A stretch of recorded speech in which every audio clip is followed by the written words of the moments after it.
क्या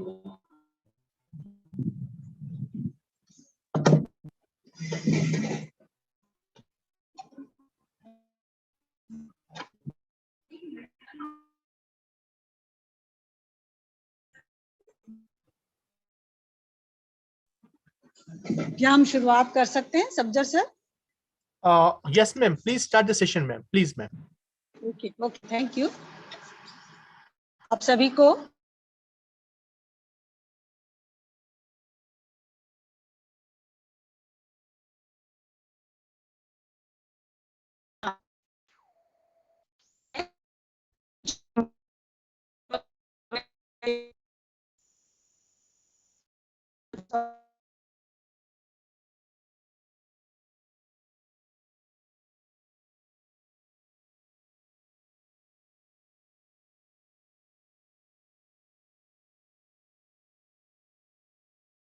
इनके संयुक्त तत्वावधान में आयोजित किया गया है। इस कार्यक्रम में हमारे साथ जुड़े हुए हैं प्रमुख वक्ता के रूप में श्री सूर्यकांत शर्मा जी। उनका मैं पूरे महाविद्यालय परिवार की ओर से हार्दिक स्वागत करती हूँ, जिन्होंने इस महत्वपूर्ण विषय वित्तीय सशक्तिकरण, आज के समय की बहुत बड़ी मांग है कि हम वित्तीय रूप से किस प्रकार से सशक्त हो सकते हैं।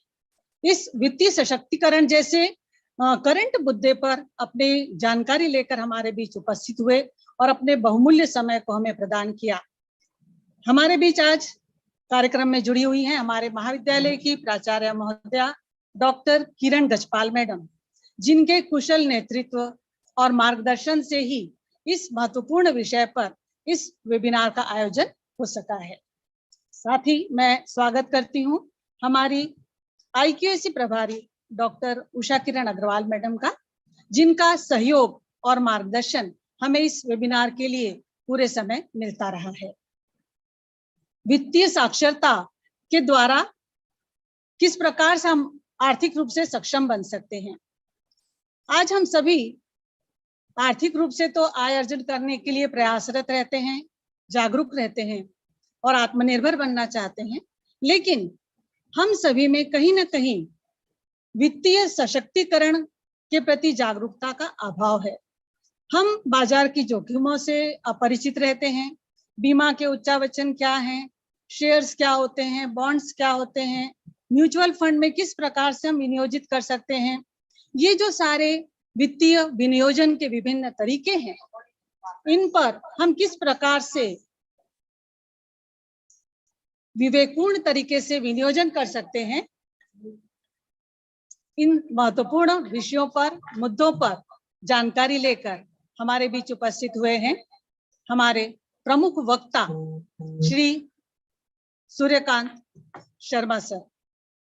मैं कार्यक्रम को आगे बढ़ाते हुए सर्वप्रथम विषय के आयोजित वेबिनार के उद्घाटन भाषण हेतु हमारे महाविद्यालय की प्राचार्य डॉक्टर किरण गजपाल मैडम को आमंत्रित करती हूँ कि वे इस वित्तीय सशक्तिकरण विषय पर अपने उद्घाटन भाषण को प्रस्तुत करें। Madam Gajpal madam. आज के नेशनल वेबिनार धन सृजन के माध्यम से वित्तीय सशक्तिकरण में प्रमुख वक्ता आदरणीय श्री सूर्यकांत शर्मा सर का मैं महाविद्यालय परिवार में हार्दिक अभिनंदन करती हूँ, स्वागत करती हूँ। यह वेबिनार जो है वो इकोनॉमिक्स डिपार्टमेंट एवं IQAC के संयुक्त तत्वाधान में आयोजित किया जा रहा है। IQAC प्रभारी doctor Usha Kiran Agarwal, economics department की हेड डॉक्टर प्रतीक अंसारा, अनीता दीक्षित और दिनेश मस्ता को भी मैं एवं जितने समस्त प्रतिभागी जुड़े हुए हैं उन सभी का मैं स्वागत करती हूँ और अभिनंदन करती हूँ। जैसा कि आपको पता है, भारत एक असीमित संभावनाओं वाला देश है जहां आर्थिक गतिविधियों का प्रभाव वैश्विक स्तर पर पड़ता है।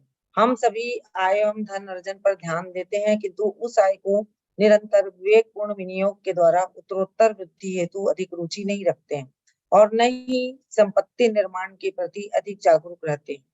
इसलिए हमको पर्याप्त जीवन बीमा, उचित चिकित्सा कवर, एक आपातकालीन निधि सुनिश्चित करनी चाहिए, जो एक निरंतर निवेश के माध्यम से धन सृजन की यात्रा शुरू करने के पहले आवश्यक है। इसके बाद नियमित बचत हम करते रहें और नियमित बचत में जो है वो प्रतिवर्ष वृद्धि करते रहें। इसी के संबंध में आज का जो आयोजन है जिसमें आपको और अधिक जानकारी प्राप्त होगी।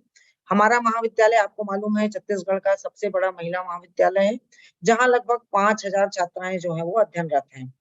तो हमारी छात्राओं को वित्तीय साक्षरता, धनार्जन, धन संचयन और इन सब के लिए मैं वित्तीय सशक्तिकरण के लिए प्रेरित करना चाहूंगी। इस नेशनल वेबिनार का मुख्य उद्देश्य है कि हम सभी विनियोग के नए सुरक्षित एवं बेहतर आर्थिक विकल्पों को जाने, समझें और अपनी जिज्ञासाओं को उससे हम कैसे समाधान कर सकते हैं। हमारे आज के विषय विशेषज्ञ एवं वक्ता श्री सूर्यकांत शर्मा जी हमें बाजार की जोखिम किस प्रकार हैं और हम उनसे किस प्रकार बच सकते हैं और अधिक से अधिक लाभ प्राप्त कर सकते हैं, इन सब के विषय में विस्तृत जो चर्चा उनके साथ होगी। इस वेबिनार से जुड़े हुए समस्त प्राध्यापक एवं छात्राएं जो है वो इस वेबिनार से आय अर्जन के विभिन्न स्रोतों को जान पाएंगे, सही निवेश की जानकारी प्राप्त कर पाएंगे।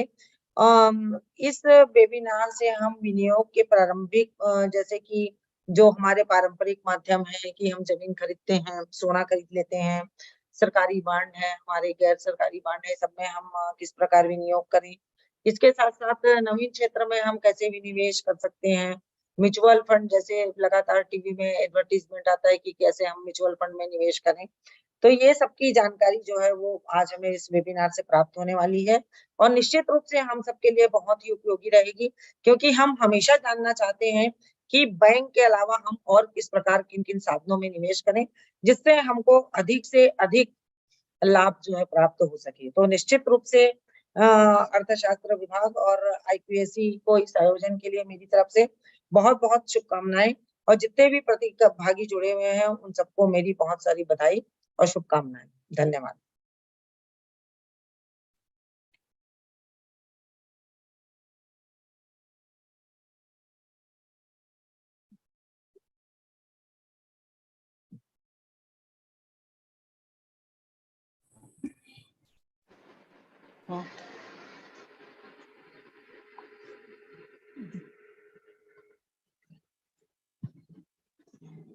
बहुत बहुत धन्यवाद मैडम।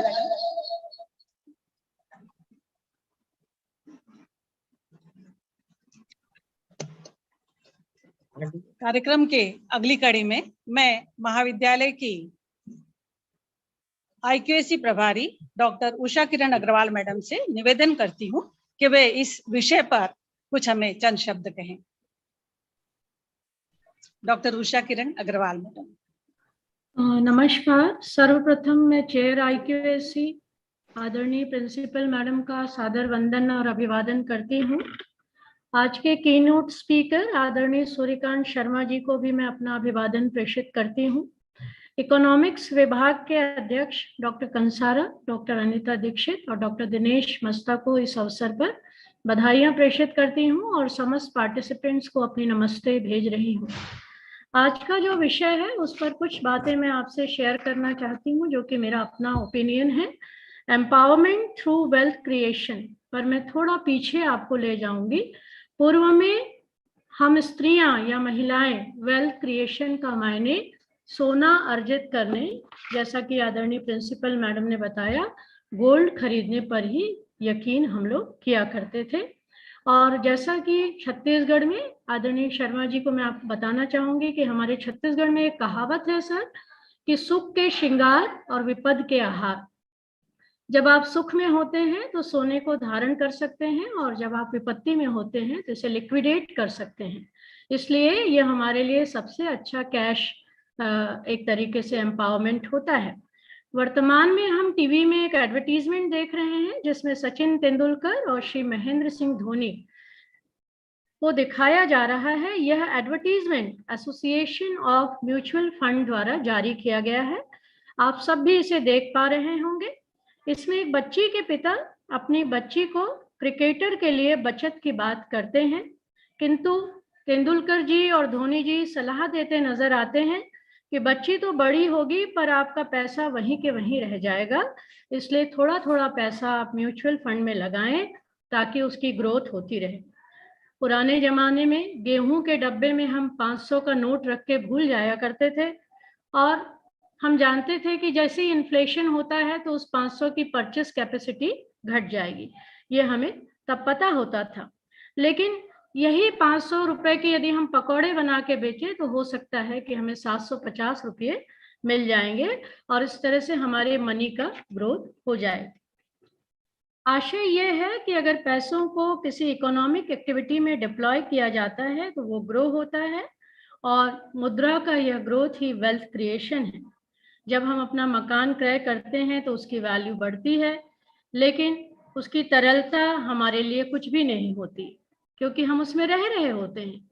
लेकिन जिससे हमने मकान खरीदा, जैसे हमने काफी सारे पैसे दिए, उसको वो वृद्धि या ग्रोथ प्राप्त होता है। तो पैसों की ग्रोथ हमें एक स्वतंत्रता देती है, एक फ्रीडम देती है और हमें एम्पावर करती है, ये सर्वथा सत्य है। और यह भी सच है कि अगर हमारे पॉकेट में पैसे हैं तो हम 1 दर्जन केला भी आसानी से खरीद सकते हैं और खुद को एम्पावर्ड महसूस कर सकते हैं। अगर हमारे पास पैसे ना हो तो हम छोटी छोटी चीजों को खरीदने को तरस जाते हैं। बहरहाल आज की चर्चा के लिए सूर्यकांत जी का मैं यहाँ पर अभिवादन करती हूँ और मुझे बातचीत के लिए कुछ अवसर देने के लिए समस्त विभाग और महाविद्यालय को धन्यवाद ज्ञापित करती हूँ। नमस्कार। Thank you very much. धन्यवाद मैडम। विषय के संदर्भ में बहुत ही सारगर्भित और संक्षिप्त जानकारी प्रदान करने के लिए बहुत बहुत धन्यवाद। अब मैं बहुत ज्यादा समय लेते न हुए हमारे जो प्रमुख वक्ता, जिन्हें सुनने के लिए काफी लोग जुड़े हुए हैं जूम मीटिंग के माध्यम से, श्री सूर्यकांत शर्मा जी को आमंत्रित करने के पहले उनके बारे में संक्षिप्त उनका परिचय देना चाहूंगी। श्री शर्मा जी, जिन्होंने वाणिज्य में स्नातक किया है और साथ ही लॉ में मास्टर की उपाधि हासिल की है। इन्होंने बैंकिंग और फाइनेंस के क्षेत्र में लगभग 35 वर्षों से भी अधिक सेवाएं प्रदान की है। 2003 से 2018 तक लगभग 15 वर्षों तक इन्होंने सेबी में बीजीएम के पद पर रहकर अपनी सेवाओं को प्रदान किया है। इसके अलावा हमारे प्रमुख वक्ता एनसीईआरटी में भी म्यूचुअल फंड पर आधारित जितने भी वोकेशनल कोर्सेज होते हैं, उन समिति के प्रमुख सदस्य के रूप में भी अपनी सेवाएं प्रदान करते रहे हैं। वित्तीय साक्षरता के संबंध में जितने भी एनजीओज हैं, उनमें से बहुत से एनजीओ के हमारे शर्मा जी जो हैं वो मेंटोर भी हैं और इन्होंने 600 से अधिक इन्वेस्टर अवेयरनेस प्रोग्राम में अपने भाषण को प्रदान किया है, जानकारी प्रदान की है, लोगों को जागरूक किया है। आज हम भी सौभाग्यशाली अनुभव कर रहे हैं कि हम वित्तीय सशक्तिकरण जैसे महत्वपूर्ण विषय पर कुछ जानकारी हासिल करने के लिए हमारे साथ जुड़े हुए सूर्यकांत शर्मा जी को सुनने के लिए उपस्थित हुए हैं। मैं आमंत्रित करना चाहूंगी श्री सूर्यकांत शर्मा जी को कि वे हमें वित्तीय साक्षरता के प्रति जानकारी प्रदान करें। नमस्कार कंसल मैम, परम आदरणीय प्रिंसिपल मैम, अग्रवाल मैम और सारे फैकल्टी मेंबर्स, मेरी आवाज आप तक पहुंच रही है? पहले मैं ये सुनिश्चित करना चाहता हूँ। जी सर पहुंच रही। धन्यवाद। तो मैं आप सभी का तहे दिल से शुक्रिया अदा करता हूँ, धन्यवाद देता हूँ विशेष तौर पर प्रिंसिपल मैम का कि उन्होंने आपके विश्वविद्यालय में इस तरह के आयोजन की अनुमति दी है और इसमें भागीदारी भी दी है। तो प्रिंसिपल मैम, मैं आपका तहे दिल से धन्यवाद देना चाहता हूँ। मैं बाकी फैकल्टी मेंबर्स का भी और जो पार्टिसिपेंट जुड़े हुए हैं, विशेष तौर पर आपके छात्राएं या और बाहर के लोग भी जुड़े हुए हैं, उन सबका भी दिल से स्वागत करना चाहता हूँ। आज का कार्यक्रम, अग्रवाल मैम, मैं आपको बताना चाहता हूं कि आज का कार्यक्रम association of mutual fund in India AMFI की तरफ से है, जो कि एक म्यूचुअल फंड की अपेक्स बॉडी है। लेकिन आज का कार्यक्रम म्यूचुअल फंड का मार्केटिंग इवेंट नहीं है, कोई प्रमोशनल इवेंट नहीं है। ये मैं सबसे पहले कंसर्न मैम आपको और सभी को यहाँ आगाह कर देना चाहता हूं। आज का कार्यक्रम विशुद्ध रूप से एक निवेशक जागरूकता अभियान के तहत आज किया जा रहा है और क्योंकि ये कार्यक्रम निवेशकों के लिए है, दो हम खेमेबंदी कर सकते हैं निवेशकों की। पहला, उषा किरण मैम, वो निवेशक जो ऑलरेडी हम अर्न कर रहे हैं, आप जैसे लोग, मेरे जैसे लोग, आपके फैकल्टी मेंबर्स, आपके स्टाफ मेंबर्स, देखिए, एक दूसरी भी कैटेगरी है आपके छात्राओं की जो आज कुछ अर्न नहीं कर रही हैं, पैसा नहीं कमा रही हैं, लेकिन बहुत जल्दी वो 1 साल में, 2 साल में, 3 साल में वो भी या तो जॉब में जाएंगी या अपना कोई स्टार्टअप खोलेंगी या अपने पारिवारिक बिजनेस में ज्वाइन करेंगी या कुछ ना कुछ जरूर या कोई प्रोफेशन में जाएंगी, तो वो भी अर्न करने लगेंगी। तो इसलिए आज के संदर्भ में ये बहुत जरूरी है कि जो लोग पैसा कमा रहे हैं या कमाने वाले हैं, उनको निश्चित तौर पर ये समझ बने और अच्छी तरह बने कि हम अपने पैसे से कैसे वित्तीय सशक्तिकरण की तरफ अग्रसर हो सकते हैं।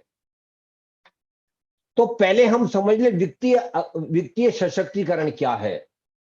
और उषा किरण मैम ने बड़े सारगर्भित शब्दों में उसको व्याख्या की थी। मैं बड़े साधारण, मैं एक विद्यार्थी हूं और विद्यार्थी के स्तर की ही बात मैं आज करूंगा।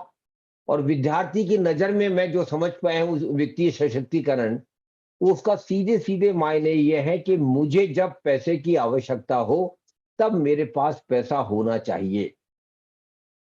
Financial empowerment simply means I should have money when I need it.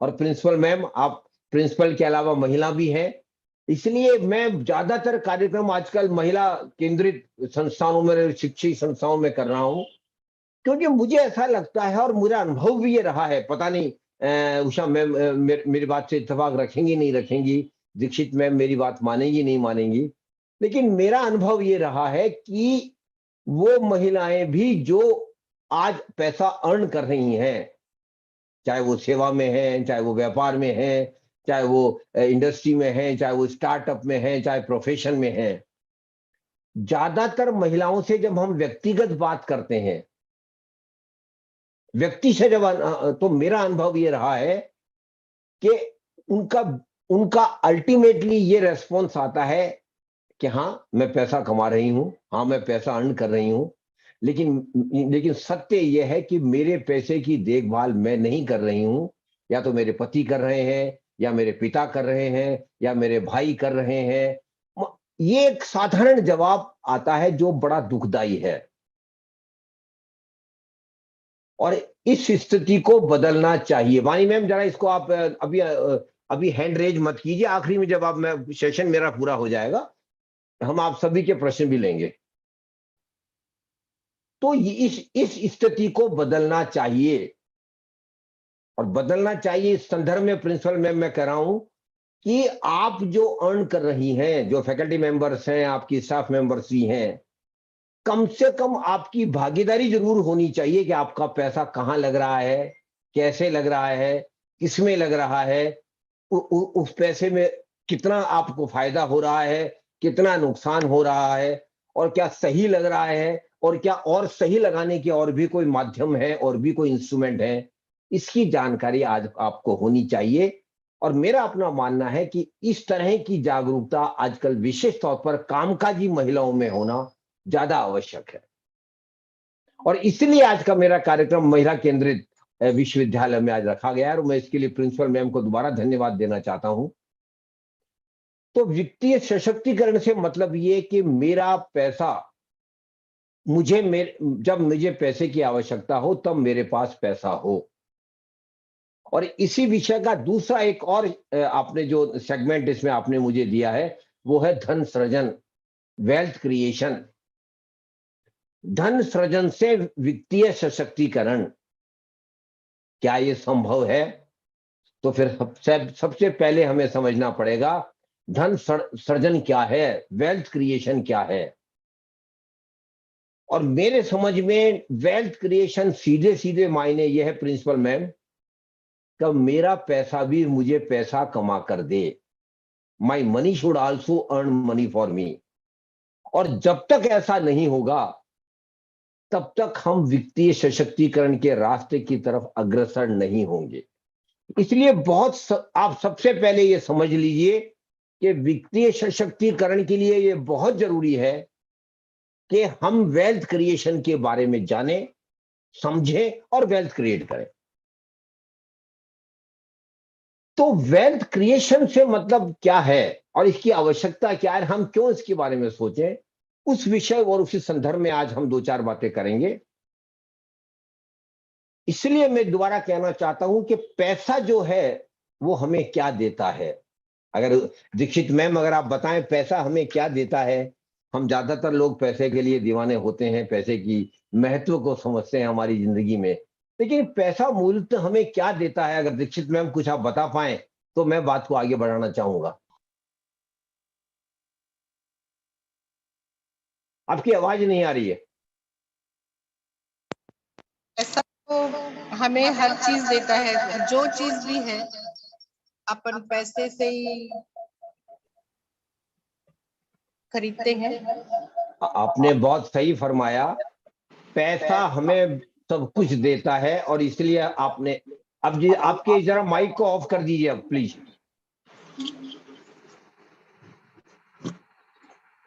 तो अब हमें समझना चाहिए कि पैसा हमें क्या देता है, और पैसा मूल रूप से हमें 2 चीजें देता है, उसमें फिर सारी चीजें कवर हो जाती है। और उषा किरण मैम बहुत अच्छी तरह जानती हैं, शायद उन्होंने सुना भी होगा, पैसा भगवान नहीं है लेकिन भगवान से कम भी नहीं है। इतना महत्व है पैसे का हमारी जिंदगी में। तो अब प्रश्न आता है कि पैसा हमें क्या देता है। पैसा मूल रूप से हमें 2 चीजें हमारी जिंदगी में देता है। पहला, पैसा हमें समृद्धि देता है और दूसरा, पैसा हमें सुरक्षा देता है।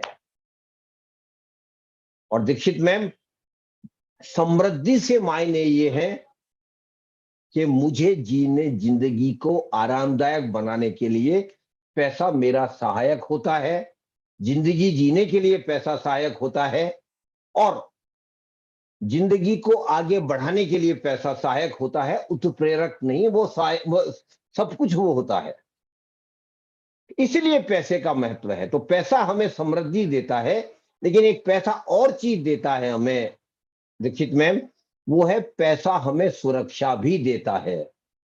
लेकिन हमें पैसा सुरक्षा कब देता है? जब पैसा हमारे पास बहुतायत में होता है, पर्याप्त पैसा होता है, जब हमें लगता है कि अब हम सुरक्षित हैं। इसलिए पैसा हमें सुरक्षा भी देता है, लेकिन वो जब भी मिलती है जब हमारे पास बहुतायत में पैसा होता है, और सामान्यतया मध्यम वर्गीय लोगों के पास बहुतायत में पैसा नहीं होता है। इसलिए फिर अगला प्रश्न आता है कि क्या हम सुरक्षा से वंचित रहें? क्या सुरक्षा पाना हमारा और हमारे परिवार का अधिकार नहीं है?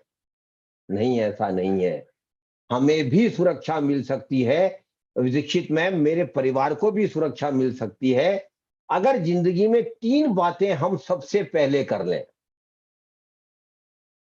तो सबसे पहले मैं जो बात कहना चाहता हूं वो ये है कि सुरक्षा के लिए 3 बातें आपको जिंदगी में सबसे पहले कर लेनी चाहिए, क्योंकि मेरा अपना मानना है दीक्षित मैम कि सुरक्षा हमें पहले चाहिए, बाद में हमें समृद्धि के बारे में विचार करना चाहिए। क्योंकि मूल रूप से मनुष्य की आवश्यकता सुरक्षा है। समृद्धि बहुत आवश्यक है, बिगड़ समृद्धि की जिंदगी नहीं है, ये बात सही है, लेकिन हम सामान्यतः पहले सुरक्षा की तरफ ध्यान देते हैं, हम देना भी चाहिए। तो सुरक्षा कैसे हो सकती है, उसके लिए 3 बातें मैं आप सभी आपके पार्टिसिपेंट को कहना चाहता हूं कि 3 बातें हमें जिंदगी में जितनी जल्दी हो सके कर लेनी चाहिए, और ये तीनों बातें केवल आपको सुरक्षा देगी। ये बात मैं दिनेश जी बड़ा और यहां दोबारा स्पष्ट कर देना चाहता हूं कि ये 3 चीजें केवल हमें जिंदगी में सुरक्षा देगी, इसका समृद्धि से कोई परोक्ष अपरोक्ष संबंध नहीं है। और उसमें सबसे पहली बात जो हमें करनी चाहिए, और विशेष तौर पर युवा लोगों को मैं कहना चाहता हूं, हर कमाने वाले का पर्याप्त जीवन बीमा होना चाहिए। Every earner must have adequate life insurance cover. अब स्वाभाविक है, आप दीक्षित मैम कहेंगे भाई ये जीवन बीमा क्या है और हमारा क्यों होना चाहिए? स्वाभाविक है, ये प्रश्न हमारे दिमाग में आता है। लेकिन दीक्षित मैम जानती है कि जिंदगी हमारी अनिश्चित है। दीक्षित मैम, कल हम कह सकते हैं कल हमारे साथ क्या होगा, कैसे जिएंगे हम? कोई गारंटी से कह सकता है? हम कुछ नहीं कह सकते। हम 100 साल जिएंगे ऐसी आशा है, अभिलाषा है, उत्साह भी है, उमंग भी है, लेकिन कल क्या होगा इसके बारे में भी हम निश्चित नहीं है। और ये अनिश्चितता हमें असुरक्षा पैदा करती है हमारे दिमाग में। और डॉक्टर दिनेश, ये विशेष उस संदर्भ में ज्यादा महत्वपूर्ण हो जाता है जब मैं मेरे परिवार में अकेला कमाने वाला हूं, when I am the soul earner in the family.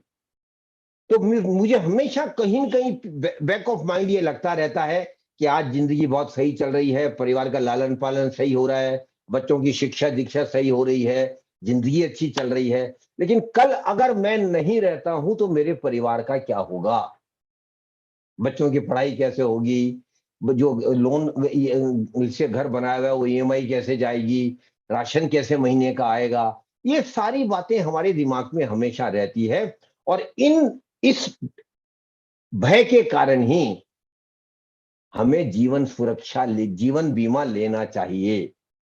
और जीवन बीमे का केवल एक उद्देश्य दीक्षित मैम हमारी जिंदगी में, कि अगर कल मेरे साथ कुछ हो जाता है तो मेरे परिवार को इतना पैसा मिले कि कम से कम उन्हें आर्थिक परेशानी ना हो।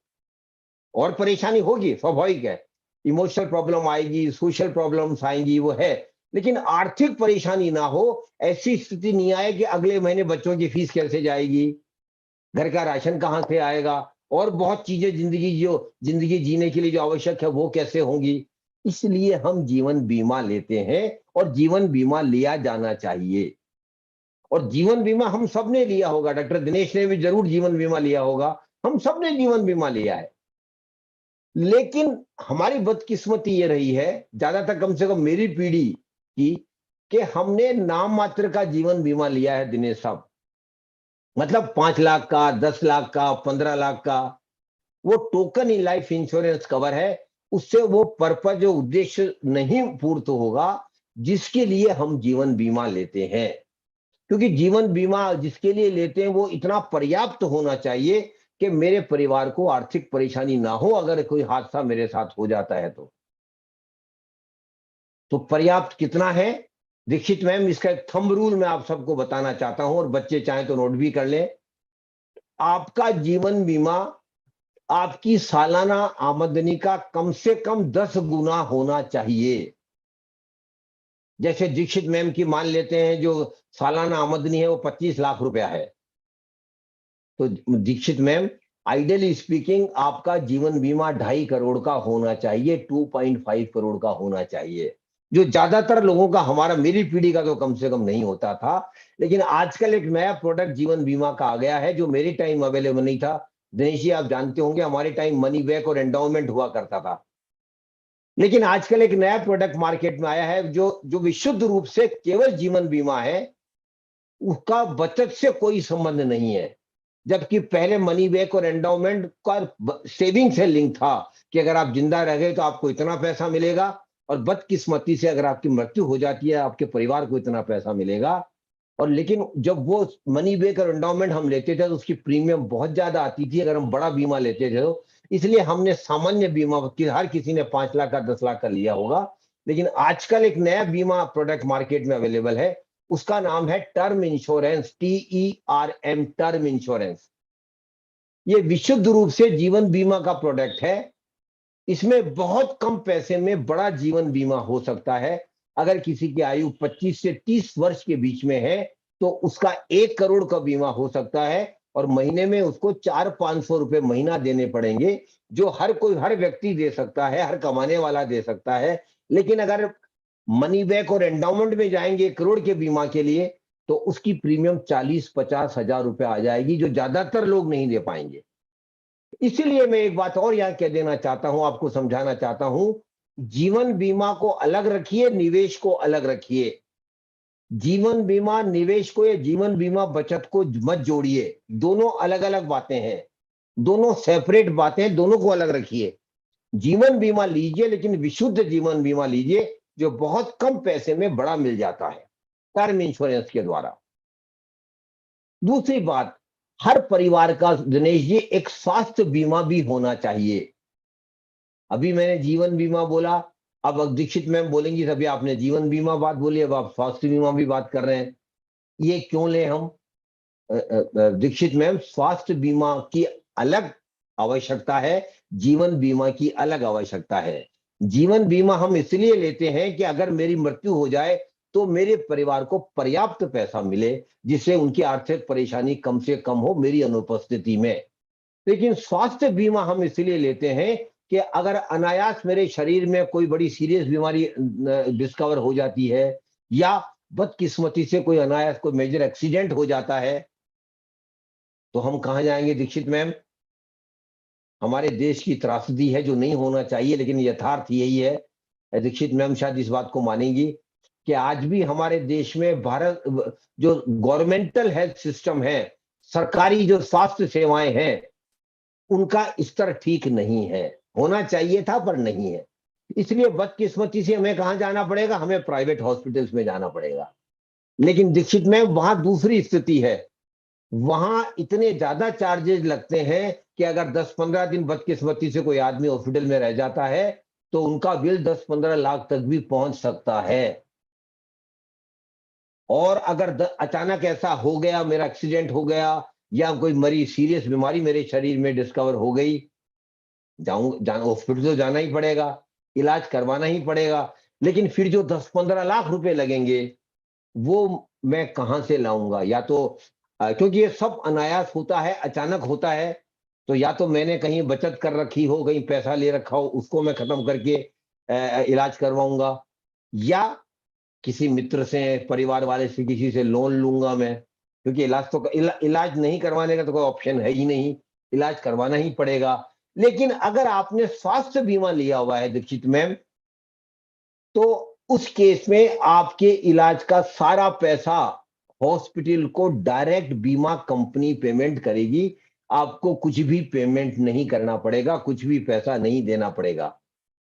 और इसे दीक्षित मैम इसे कैशलेस ट्रीटमेंट भी बोलते हैं। आपको कोई पैसा नहीं देने पड़ेगा, अच्छे से अच्छे हॉस्पिटल में जाइए, बेहतरीन से बेहतरीन इलाज करवाइए, घर आ जाइए, जितना आपने स्वास्थ्य बीमा लिया है उस स्तर तक आपको कोई पैसा नहीं देना पड़ेगा।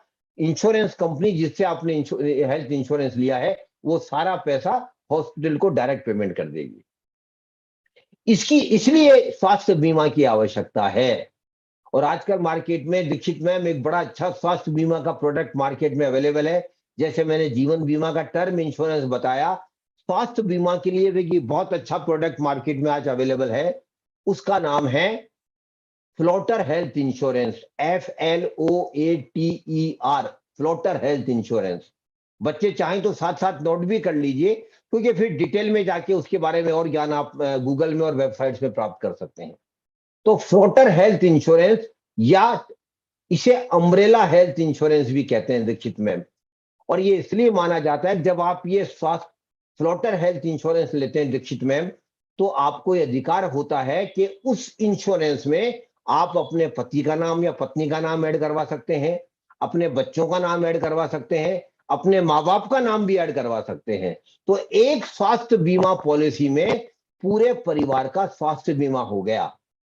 और अगर परिवार के किसी भी मेंबर पर कोई विपदा आती है, कोई इमरजेंसी आती है, कोई एक्सीडेंट होता है, तो वो बेहतरीन से बहुत बेहतरीन हॉस्पिटल में जाए, अच्छा से अच्छा इलाज करवाए और अपने घर आ जाए बिना किसी पेमेंट के, बिना किसी खर्चे के। इसलिए स्वास्थ्य बीमा का महत्व है। और जो जीवन बीमा की प्रीमियम हम देते हैं और जो स्वास्थ्य बीमा की प्रीमियम हम देते हैं दीक्षित मैम, इन दोनों को इनकम टैक्स में एग्जम्पशन भी मिलती है एक लिमिट तक, 80C में और 80D में। इसलिए हर अर्नर को सबसे पहले अपना पर्याप्त जीवन बीमा करवाना चाहिए और दूसरा अपने परिवार का स्वास्थ्य बीमा भी लेना चाहिए। अब तीसरी बात मैं और कह देना चाहता हूं जो सुरक्षा से ही संबंधित है दीक्षित मैम, और वो ये है, वो सीख हमें कोरोना ने दी है। दीक्षित मैम आप जानती है कोरोना ने हमारी जिंदगी बदल दी है। हमारा सोचना, समझना, उठना, बैठना, लोगों से व्यवहार करना, सब कुछ बदल गया है। और सब कुछ इतना अनायास हुआ था जिसकी हमने कल्पना नहीं की थी, वैसा समय हमारी जिंदगी में आया है। परिवार अलग हो गए, कमरों में बंद हो गए, एक परिवार का मेंबर एक कमरे में है, इसी परिवार का दूसरा मेंबर दूसरे कमरे में है, दोनों एक दूसरे को देख नहीं पा रहे हैं। ये तो टेक्नोलॉजी ने हमें कम्युनिकेशन की फैसिलिटी दे दी, हम टेलीफोन से बात कर पा रहे थे, अन्यथा तो आप एक घर में रहकर बहुत दूर हो जाते। लेकिन ये जो कोरोना हमें एक सीख देकर जा रहा है, और वो सीख इसलिए महत्वपूर्ण है डॉक्टर दिनेश, आप बड़े भाग्यशाली होंगे कि आपकी जॉब चलती रही होगी, आपको सैलरी मिलती रही होगी, लेकिन डॉक्टर दीक्षित आप जानती हैं कि लाखों लोगों की नौकरियां चली गई थी कोरोना में, लाखों लोगों की तनख्वाहें कम हो गई थी, प्राइवेट इंस्टीट्यूशन में पर्टिकुलरली। कोई 20% दे रहा था, कोई 30% दे रहा था, कोई इंस्टीट्यूट कोई नहीं दे रहा था, और लोग बड़े मुश्किल से इस दौर से गुजरे हैं। विशेष तौर पर आर्थिक की बात कर रहा हूं मैं, लेकिन एक सीख ये कोरोना देकर जा रहा है, और हजारों सीख हमें मिली है, लेकिन एक सीख, महत्वपूर्ण सीख देके जा रहा है डॉक्टर दिनेश, कि वो ये है कि हर परिवार के पास हमेशा एक 5-7 लाख रुपए का इमरजेंसी फंड हमेशा होना चाहिए। और वो क्यों होना चाहिए दीक्षित मैम? वो इसलिए होना चाहिए कि भविष्य में कभी ऐसी स्थिति दोबारा आ जाए कि जब कोई जॉब पे बात बनी आए, या टेम्परेरी जॉब चला जाए, या कोई सैलरी बंद हो जाए, सैलरी नहीं आ रही है, तो कम से कम मैं मेरे परिवार का खर्चा 1 साल तक चला सकूं, 8-10 महीने आराम से चला सकूं। इसके लिए मुझे एक इमरजेंसी फंड डेवलप करना पड़ेगा और उसको बनाए रखना होगा। और निश्चित तौर पर 5-7 लाख रुपए हमारे लिए दीक्षित में बड़ा कोई छोटी बात नहीं है, बड़ा अमाउंट है, लेकिन धीरे धीरे हम इसको इकट्ठा कर सकते हैं। और एक बार इकट्ठा हो जाए तो हमें एक वादा करना पड़ेगा कि ये इमरजेंसी फंड है, केवल इमरजेंसी में ही काम आएगा। अदरवाइज दीक्षित मैम टेम्पटेशन हमेशा रहेगी, आपके बच्चे पीछे बड़े रहेंगे कि चलिए बाहर घूम के आते हैं, घर में को रिनोवेशन करवाते हैं। स्वाभाविक है, नेचुरल, जब पैसा रहेगा तो एक ये विचार आते ही आते हैं, लेकिन आपका बड़ा संकल्प ये साफ है, ये इमरजेंसी फंड है, ये केवल इमरजेंसी में ही काम आएगा, अदरवाइज यार पड़ा रहेगा। और इमरजेंसी फंड को कभी भी घर में कैश में नहीं रखना है, इसको आप अच्छे बैंक में एफडी करवा सकते हैं, जिसमें जरूरत पड़ने पर अचानक आप तत्काल उसको निकाल सकते हैं, उसका उपयोग कर सकते हैं। तो 3 बातें पहले मैंने सुरक्षा के बारे में बोली। हर व्यक्ति का पर्याप्त जीवन बीमा होना चाहिए, हर परिवार का पर्याप्त स्वास्थ्य बीमा होना चाहिए, और हर परिवार के पास 5 से 7 लाख रुपए का एक इमरजेंसी फंड होना चाहिए। और दीक्षित मैम, ये तीनों बातें केवल आपकी सुरक्षा से संबंधित है। अब हम समृद्धि की बात करेंगे। माना डॉक्टर दिनेश मुझे कहेंगे सर आप तो सुरक्षा ही, आपने बड़ा लंबी कहानी सुरक्षा की सुना दी आपने, हम तो कुछ सुनने आए थे कि हमारी समृद्धि कैसे होगी। समृद्धि की बात भी करेंगे, निश्चित तौर पर वो भी जरूरी है, लेकिन फिर मैं दोबारा कहता हूं कि सुरक्षा से ज्यादा समृद्धि जरूरी है। इसलिए 1 मिनट जरा होल्ड कीजिए आप, 1 मिनट।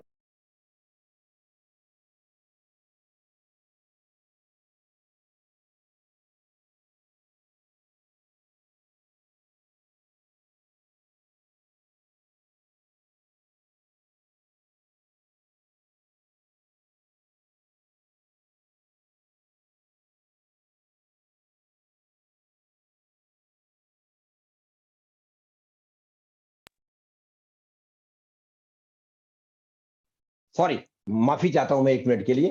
तो अब प्रश्न आता है, हमारी समृद्धि हम कैसे विकसित करें?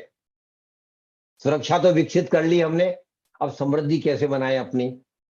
समृद्धि बनाई जा सकती है, और समृद्धि कैसे बने उसके 2 रास्ते हैं, लेकिन हमें ज्यादातर दिनेश जी एक ही रास्ते पे ज्यादा जोर हमारा जिंदगी भर रहता है, और वो रास्ता है पैसा कमाया जाए, अच्छा कैरियर बनाया जाए, अच्छा प्रमोशन लिया जाए, अच्छा इंक्रीमेंट मुझे मिलता रहे, अच्छे मेरे लिए फायदे होते रहे। तो स्वाभाविक है, मैं ज्यादातर मध्यम वर्गीय लोगों का, हरेंद्र साहब, हमारा जोर क्या रहता है? मैं पैसा ज्यादा कैसे कमाऊं, उस पर जोर रहना चाहिए।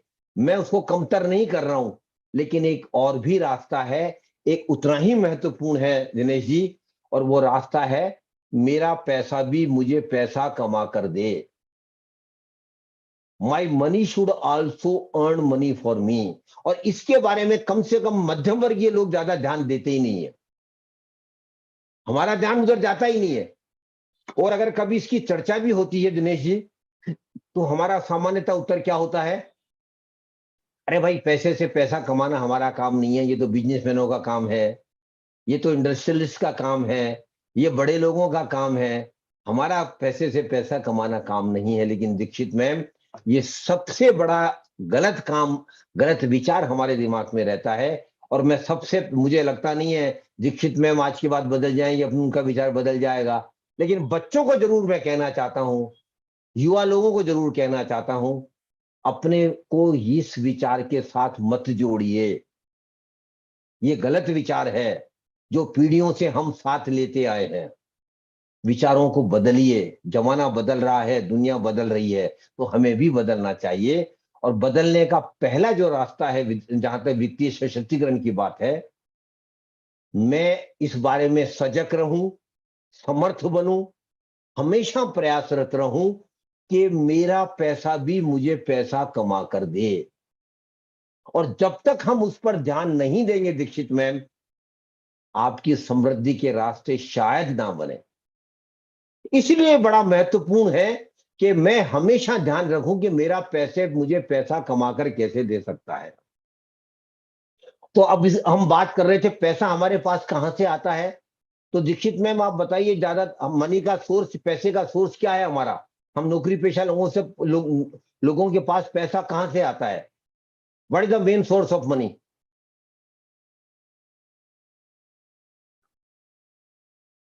अनम्यूट कीजिए अपने आप को। सर नौकरी पेशा लोगों के पास तो वेतन से ही आएगा।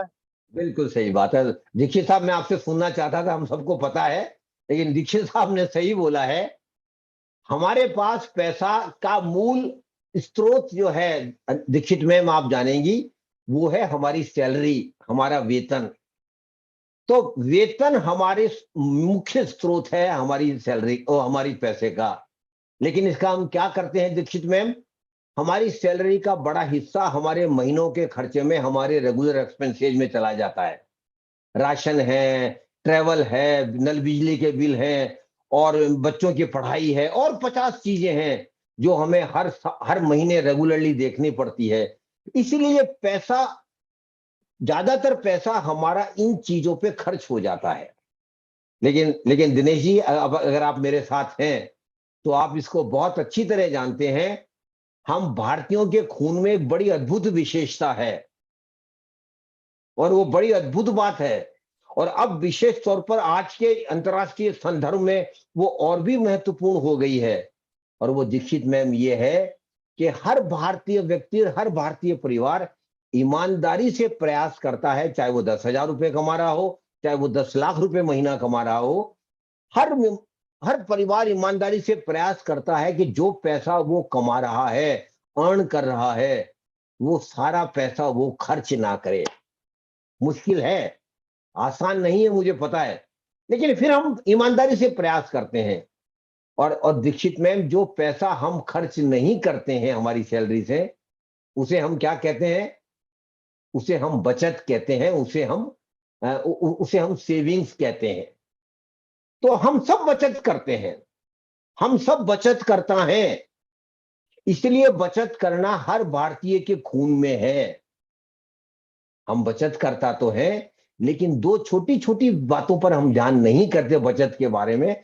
उसके बारे में मैं आप सबको निवेदन करना चाहता हूं, कृपया करके उन बातों पर ध्यान दीजिए। बहुत छोटी बातें हैं, 2 बात, शायद आपको पता भी होगा। पहली सबसे महत्वपूर्ण बात यह है, बचत कितने आप कर सकते हैं इसका निर्धारण जरूर कीजिए। और ये निर्धारण मैं आप पर छोड़ रहा हूं। अक्सर ऐसा होता है मैडम कि लोग आते हैं, आपको राय देते होंगे, आप 20% बचाइए, आप 30% बचाइए, आप 40% बचाइए, आप 50% बचाइए। मैं आपको कुछ भी राय नहीं दे रहा हूं कि आप कितना बचाएं। इतना जरूर आग्रह कर रहा हूं कि आप खुद ये तय कर लीजिए कि आप कितना पैसा बचा सकते हैं। क्योंकि हर व्यक्ति की आय अलग है, हर व्यक्ति की पारिवारिक जिम्मेदारियां अलग है, सामाजिक संदर्भ अलग है। इसलिए एक स्टैंडर्ड गाइडेंस किसी को या राय नहीं दी जा सकती, लेकिन इतना तो कहा जा सकता है कि आप निर्धारित कीजिए आप कितना पैसा हर महीने बचा सकते हैं। मान लीजिए आप कहते हैं आपकी सैलरी 50,000 है और आप कहते हैं आपके खर्चे 40,000 रुपए है सामान्यतया, तो आप इनडायरेक्टली ये कह रहे हैं कि आप 10,000 रुपए महीना बचा सकते हैं। तो फिर दिनेश जी, मेरा आग्रह ये है, कृपया करके 10,000 रुपया महीना निश्चित तौर पर हर महीना रिलीजियसली जरूर सबसे पहले बचाइए, क्योंकि ये बड़ी महत्वपूर्ण बात है। क्योंकि बचत के बारे में हम कैजुअल होते हैं, हम अनुशासन में नहीं रहते हैं, हम नियमित नहीं होते हैं। लेकिन नियमित होना और अनुशासन में रहना और अनुशासन में होकर बचत करना बहुत बहुत बहुत जरूरी है और आवश्यक है। इसलिए पहली बात बचत के बारे में, बचत का निर्धारण कीजिए और जो आपने निर्धारित किया है उस बचत को रिलीजियसली हर महीने बेनागा जरूर बचाइए। ये पहली बात। दूसरी बात, हम जब हर साल दीक्षित मैम आपको इंक्रीमेंट मिलता होगा, आपको अलाउंसेज भी बढ़ते होंगे, हमें डीए भी मिलता होगा, आपकी गवर्नमेंट की संस्था है तो हमारी सैलरी बढ़ती रहती है। तो सैलरी के बढ़ने के साथ साथ आपको हर वर्ष बचत भी बढ़ानी है और आइडियली आपको हर साल 10% बचत बढ़ानी चाहिए। आइडियली स्पीकिंग, अगर आप इस वर्ष अगर आप 10,000 रुपए महीना बचा रहे हैं तो अगले वर्ष आइडियली स्पीकिंग आपको 11,000 रुपए महीना बचाना चाहिए, प्रयास करना चाहिए। ये मुश्किल है दिनेश जी, मुझे भी पता है, महंगाई बढ़ती है और पारिवारिक जिम्मेदारियां बढ़ती रहती है, लेकिन हमें प्रयास जरूर करना चाहिए कि बचत को हर साल बढ़ाते रहें 10-10%। और अगर ये दो छोटी छोटी बातें हमने जिंदगी में कर ली, बचत का निर्धारण करके बचत को हर महीने किया और बचत को हर साल बढ़ाते रहे, तो दीक्षित मैम, मैं एक विश्वास आप सबको देना चाहता हूं, मेरे अनुभव से कहना चाहता हूं, भविष्य में आपको आर्थिक परेशानियां कम से कम आएंगी। आ तो सकती है लेकिन कम से कम आएगी। इसलिए दो बातें बचत के बारे में जो भी मैंने आग्रह किया जरूर ध्यान रखिए। फिर अगला प्रश्न आता है कि बचत तो हम कर रहे हैं, अब इस बचत का हम क्या करें, इस बचत का हम क्या करें। तो उसके लिए मेरा आग्रह यह है, जो बचत हम कर रहे हैं, दो ही रास्ते हमारे पास होते हैं। पहला रास्ता होता है दिनेश जी कि मैं बचत तो कर रहा हूं लेकिन मैं क्या मूर्खतापूर्ण काम कर रहा हूं, मैं मूर्खतापूर्ण बात बोलूंगा इसे, और जो मेरे जैसे आदमी कर सकता है, कोई समझदार आदमी नहीं करेगा। वो ये है कि मैं बचत कर रहा हूं, जैसे मैं 40-10,000 रुपए महीना बचा रहा हूं, लेकिन मैं क्या कर रहा हूं, जब मेरी सैलरी आती है बैंक में, 10,000 रुपए जो बचत के हैं वो निकालता हूं, नोटों को गिनता हूं, बड़ा खुश होता हूं और घर में जाकर बक्से में हर महीना 10,000 रुपए महीना रख रहा हूं और बड़ा खुश हो रहा हूं कि मैं बचत कर रहा हूं। या उसी बचत को मैं कहीं मेरे बैंक अकाउंट में छोड़े दे रहा हूं। मैं आप सबसे विनम्रता पूर्वक आग्रह करना चाहता हूं, विशेष तौर पर बच्चों को कहना चाहता हूं, कभी भी बचत करके बचत को ना घर में रखना है ना बचत खाते में छोड़ना है, क्योंकि अगर ऐसा करते हैं हम तो हम दिनेश जी अपने ऊपर कर रहे हैं, अपने परिवार के ऊपर कर रहे हैं और हमारे देश के ऊपर भी कर रहे हैं। कभी भी बचत को घर में नहीं रखना है, उसको बचत खाते में नहीं छोड़ना है। तो स्वाभाविक है, फिर आपका प्रश्न आएगा फिर क्या करें, ये तो बताइए आप। आपने निषेध तो कर दिया ये ना करें, लेकिन करें क्या? रास्ता है, और वो रास्ता ये है दिनेश जी कि हम अपनी बचत को एक प्रक्रिया के द्वारा, एक प्रोसेस के द्वारा, या तो किसी प्रॉपर्टी या असेट खरीदने में लगाएं जिसकी कीमत भविष्य में बढ़ने वाली है, या किसी फाइनेंशियल इंस्ट्रूमेंट में लगाएं जो हमें भविष्य में रेगुलर और पीरियोडिकल रिटर्न या इनकम देगा। और बचत को की इस तरह प्रक्रिया के द्वारा लगाने को हम निवेश कहते हैं, इन्वेस्टमेंट कहते हैं। और दीक्षित मैम, बचत करना पहला कदम है, निवेश करना दूसरा कदम है। और एक बात आप सबको और समझ लेनी चाहिए, केवल बचत से समृद्धि नहीं आएगी। हाँ, बचत के बिना भी समृद्धि नहीं आएगी, लेकिन केवल बचत से समृद्धि नहीं आएगी, बचत करके निवेश करने से ही समृद्धि आएगी। क्योंकि निवेश के द्वारा ही हम पैसे से पैसा बना सकते हैं, मेरा पैसा कमा सकता है। और ये बड़ी महत्वपूर्ण बात है जो आप सबको समझनी चाहिए।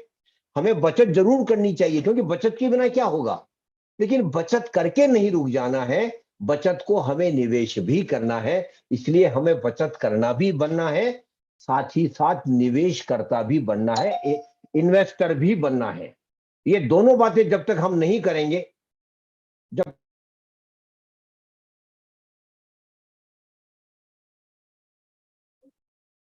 जो लोग हैंड्स रेज कर रहे हैं उनसे मेरी रिक्वेस्ट है कि क्वेश्चन आप चैट बॉक्स में टाइप कर दीजिए। सर के लेक्चर के बाद उन क्वेश्चंस के बारे में हम कोशिश करेंगे सर रिजॉल्व कर दें। मैं आपके सारे प्रश्न लूंगा। ये सत्र खत्म हो जाए, फिर जो भी आपके प्रश्न मैं जरूर लूंगा और पूरे प्रश्न लूंगा और कोशिश करूंगा आपको मैं आपके प्रश्नों के सही जवाब दे सकूं। तो बचत, दीक्षित मैम, हमें बचतकर्ता भी होना है और निवेशक भी होना है, क्योंकि केवल निवेशक ही पैसे से पैसा बना सकता है। ये बात आपको हमेशा ध्यान रखनी चाहिए। तो हम निवेश, और सामान्यतः दीक्षित मैम आप शायद मानेंगे, दिनेश जी भी मानेंगे, हम सब निवेशक भी हैं। मतलब हम कहीं न कहीं पैसा जरूर लगाते हैं, अपना पैसा आपने भी कहीं लगा रखा होगा या लगाते होंगे लगातार, दिनेश जी भी कहीं लगाते हैं, हम सब लगाते हैं। लेकिन एक कमी मध्यम वर्गीय लोगों में है, और वो पता नहीं दीक्षित मैम मानेगी, डॉक्टर हरिहरा सर मानेंगे नहीं मानेंगे, लेकिन वो कमी ज्यादातर हम में है और वो आपको बहुत अच्छी तरह समझनी चाहिए और वो कमी आप में नहीं होनी चाहिए। और दीक्षित मैम, मैं इसलिए जोर देकर बोल रहा हूं कि वो कमी मेरी पीढ़ी में रही है। और वो कमी क्या है? हरिहरा सर, मैं बचत भी करता हूं, बचत को निवेश भी करता हूं, लेकिन इसके बावजूद भी ज्यादातर मध्यम वर्गीय लोग केवल पैसा इकट्ठा करने वाले लोग होकर रह जाते हैं, पैसे से पैसा बनाने वाले नहीं हो पाते हैं। इसमें आप फर्क समझिए मैं क्या कहना चाहता हूं। ज्यादातर मध्यम वर्गीय लोग पैसा बचत करते हैं, निवेश भी करते हैं, लेकिन विजय जी उसके बाद भी वो जिंदगी भर केवल पैसा इकट्ठा करने वाले लोग हो जाते हैं, पैसे से पैसा बनाने वाले नहीं हो पाते हैं, जो कि होना आवश्यक है। ऐसा क्यों होता है? तो यहां दो मैंने बात यहां उपयोग की है, पैसा इकट्ठा करना और पैसे से पैसा बनाना। अब इन दोनों में क्या फर्क है? मैं दीक्षित मैम इसको एक उदाहरण के द्वारा समझाना चाहता हूं, और उस उदाहरण में मैं दीक्षित मैम का ही नाम लेना चाहता हूं। मैं उनसे अनुमति चाहता हूं कि वो कृपया मुझे अनुमति दे कि एक छोटा सा उदाहरण मैं यहाँ देना चाहता हूं और उसमें दीक्षित मैम का नाम मैं लेना चाहता हूं। और उस उदाहरण में मैं उदाहरण जो दे रहा हूं दीक्षित मैम, वो बैंक की एफडी है, फिक्स डिपॉजिट है। और ये उदाहरण मैं इसलिए दे रहा हूं कि एफडी के बारे में हम सब जानते हैं, हम सब ने बैंक में एफडी जरूर करवाई होगी, बच्चे भी जानते हैं, उनके पेरेंट्स ने एफडी जरूर करवाई होगी, इसलिए बच्चों को भी थोड़ा थोड़ा ज्ञान एफडी के बारे में जरूर है। एफडी का मतलब होता है बैंक के पास एक अवधि के लिए पैसा जमा करना, यही तो एफडी होती है ना। तो मान लीजिए, एक उदाहरण देकर बता रहा हूं, दीक्षित मैम ने 1 साल के लिए 1 लाख रुपए की एफडी करवाई। दीक्षित मैम के पास बहुत पैसा है वैसे, लेकिन उदाहरण के लिए मान लेते हैं आपने 1 लाख रुपए की एफडी 1 साल के लिए करवाई। और दीक्षित मैम आपको पता है आजकल एफडी के रेट करीब करीब 5.5-6% है। तो मान लेते हैं आपने 6% पे एफडी करवाई 1 साल की, अच्छे बैंक में करवाई। 1 साल बाद जब मैं और प्रिंसिपल मैम आपसे मिलते हैं और पूछते हैं दीक्षित मैम आपके एफडी का क्या बना, तो दीक्षित मैम तो बड़ी खुश हैं, वो बड़ी मुस्कुराकर हमें जवाब देगी, मुझे बैंक ने 6,000 रुपया बैंक इंटरेस्ट दिया है और मेरा 1 लाख रुपया वापस कर दिया है। तो दीक्षित मैम यही आपका उत्तर होगा ना, स्वाभाविक यही आपका उत्तर होगा कि 1 साल की एफडी में मुझे बैंक ने 6,000 ब्याज दिया है और मेरा 1 लाख वापस कर दिया है। मैं 2-4 लोगों से आग्रह करूंगा दीक्षित मैम कि 2-4 अगर सीनियर पार्टिसिपेंट अगर आप वीडियो ऑन रखेंगे अपना, तो मुझे अच्छा लगेगा, जिससे हम आपसे जुड़ सके, वो ज्यादा अच्छा लगता है। प्लीज आप लोग कुछ लोग अपना वीडियो ऑन कर लें। धन्यवाद धन्यवाद। सभी ना करें, 2-4 लोग भी अगर कर लेंगे तो थोड़ा उसमें एक जुड़ाव बना रहता है। तो मैं अब इकोनॉमिक्स डिपार्टमेंट की मैम का नाम नहीं आ रहा, इकोनॉमिक्स डिपार्टमेंट ही आ रहा है, ठीक है। मैं डॉक्टर प्रीति कंसारा मैडम है सर, डॉक्टर प्रीति कंसारा। धन्यवाद। तो Dikshit ma'am, Kansara ma'am, Dikshit ma'am तो बड़ी खुश हैं, वो कहती है मुझे बैंक ने 6,000 रुपए ब्याज दिया और मेरा 1 लाख वापस कर दिया। यही होगा ना उनका आंसर। आप इकोनॉमिक्स की प्रोफेसर हैं, स्वाभाविक आंसर ये होगा। जी सर। तो फिर लेकिन जब मैं उनसे पूछता हूं कि मैडम क्या आप सही हैं, अब दीक्षित मैम नाराज भी हो सकती हैं, वो कहेंगे भाई मैं गलत कहूं आप मुझे बताइए, मैं 100% सही हूं। आप मेरे पासबुक देख सकते हैं, मेरा बैंक का 6,000 रुपए का इंटरेस्ट क्रेडिट दिया वो देख सकते हैं, 1 लाख वापस किया वो देख सकते हैं, मैं 100% सही हूं।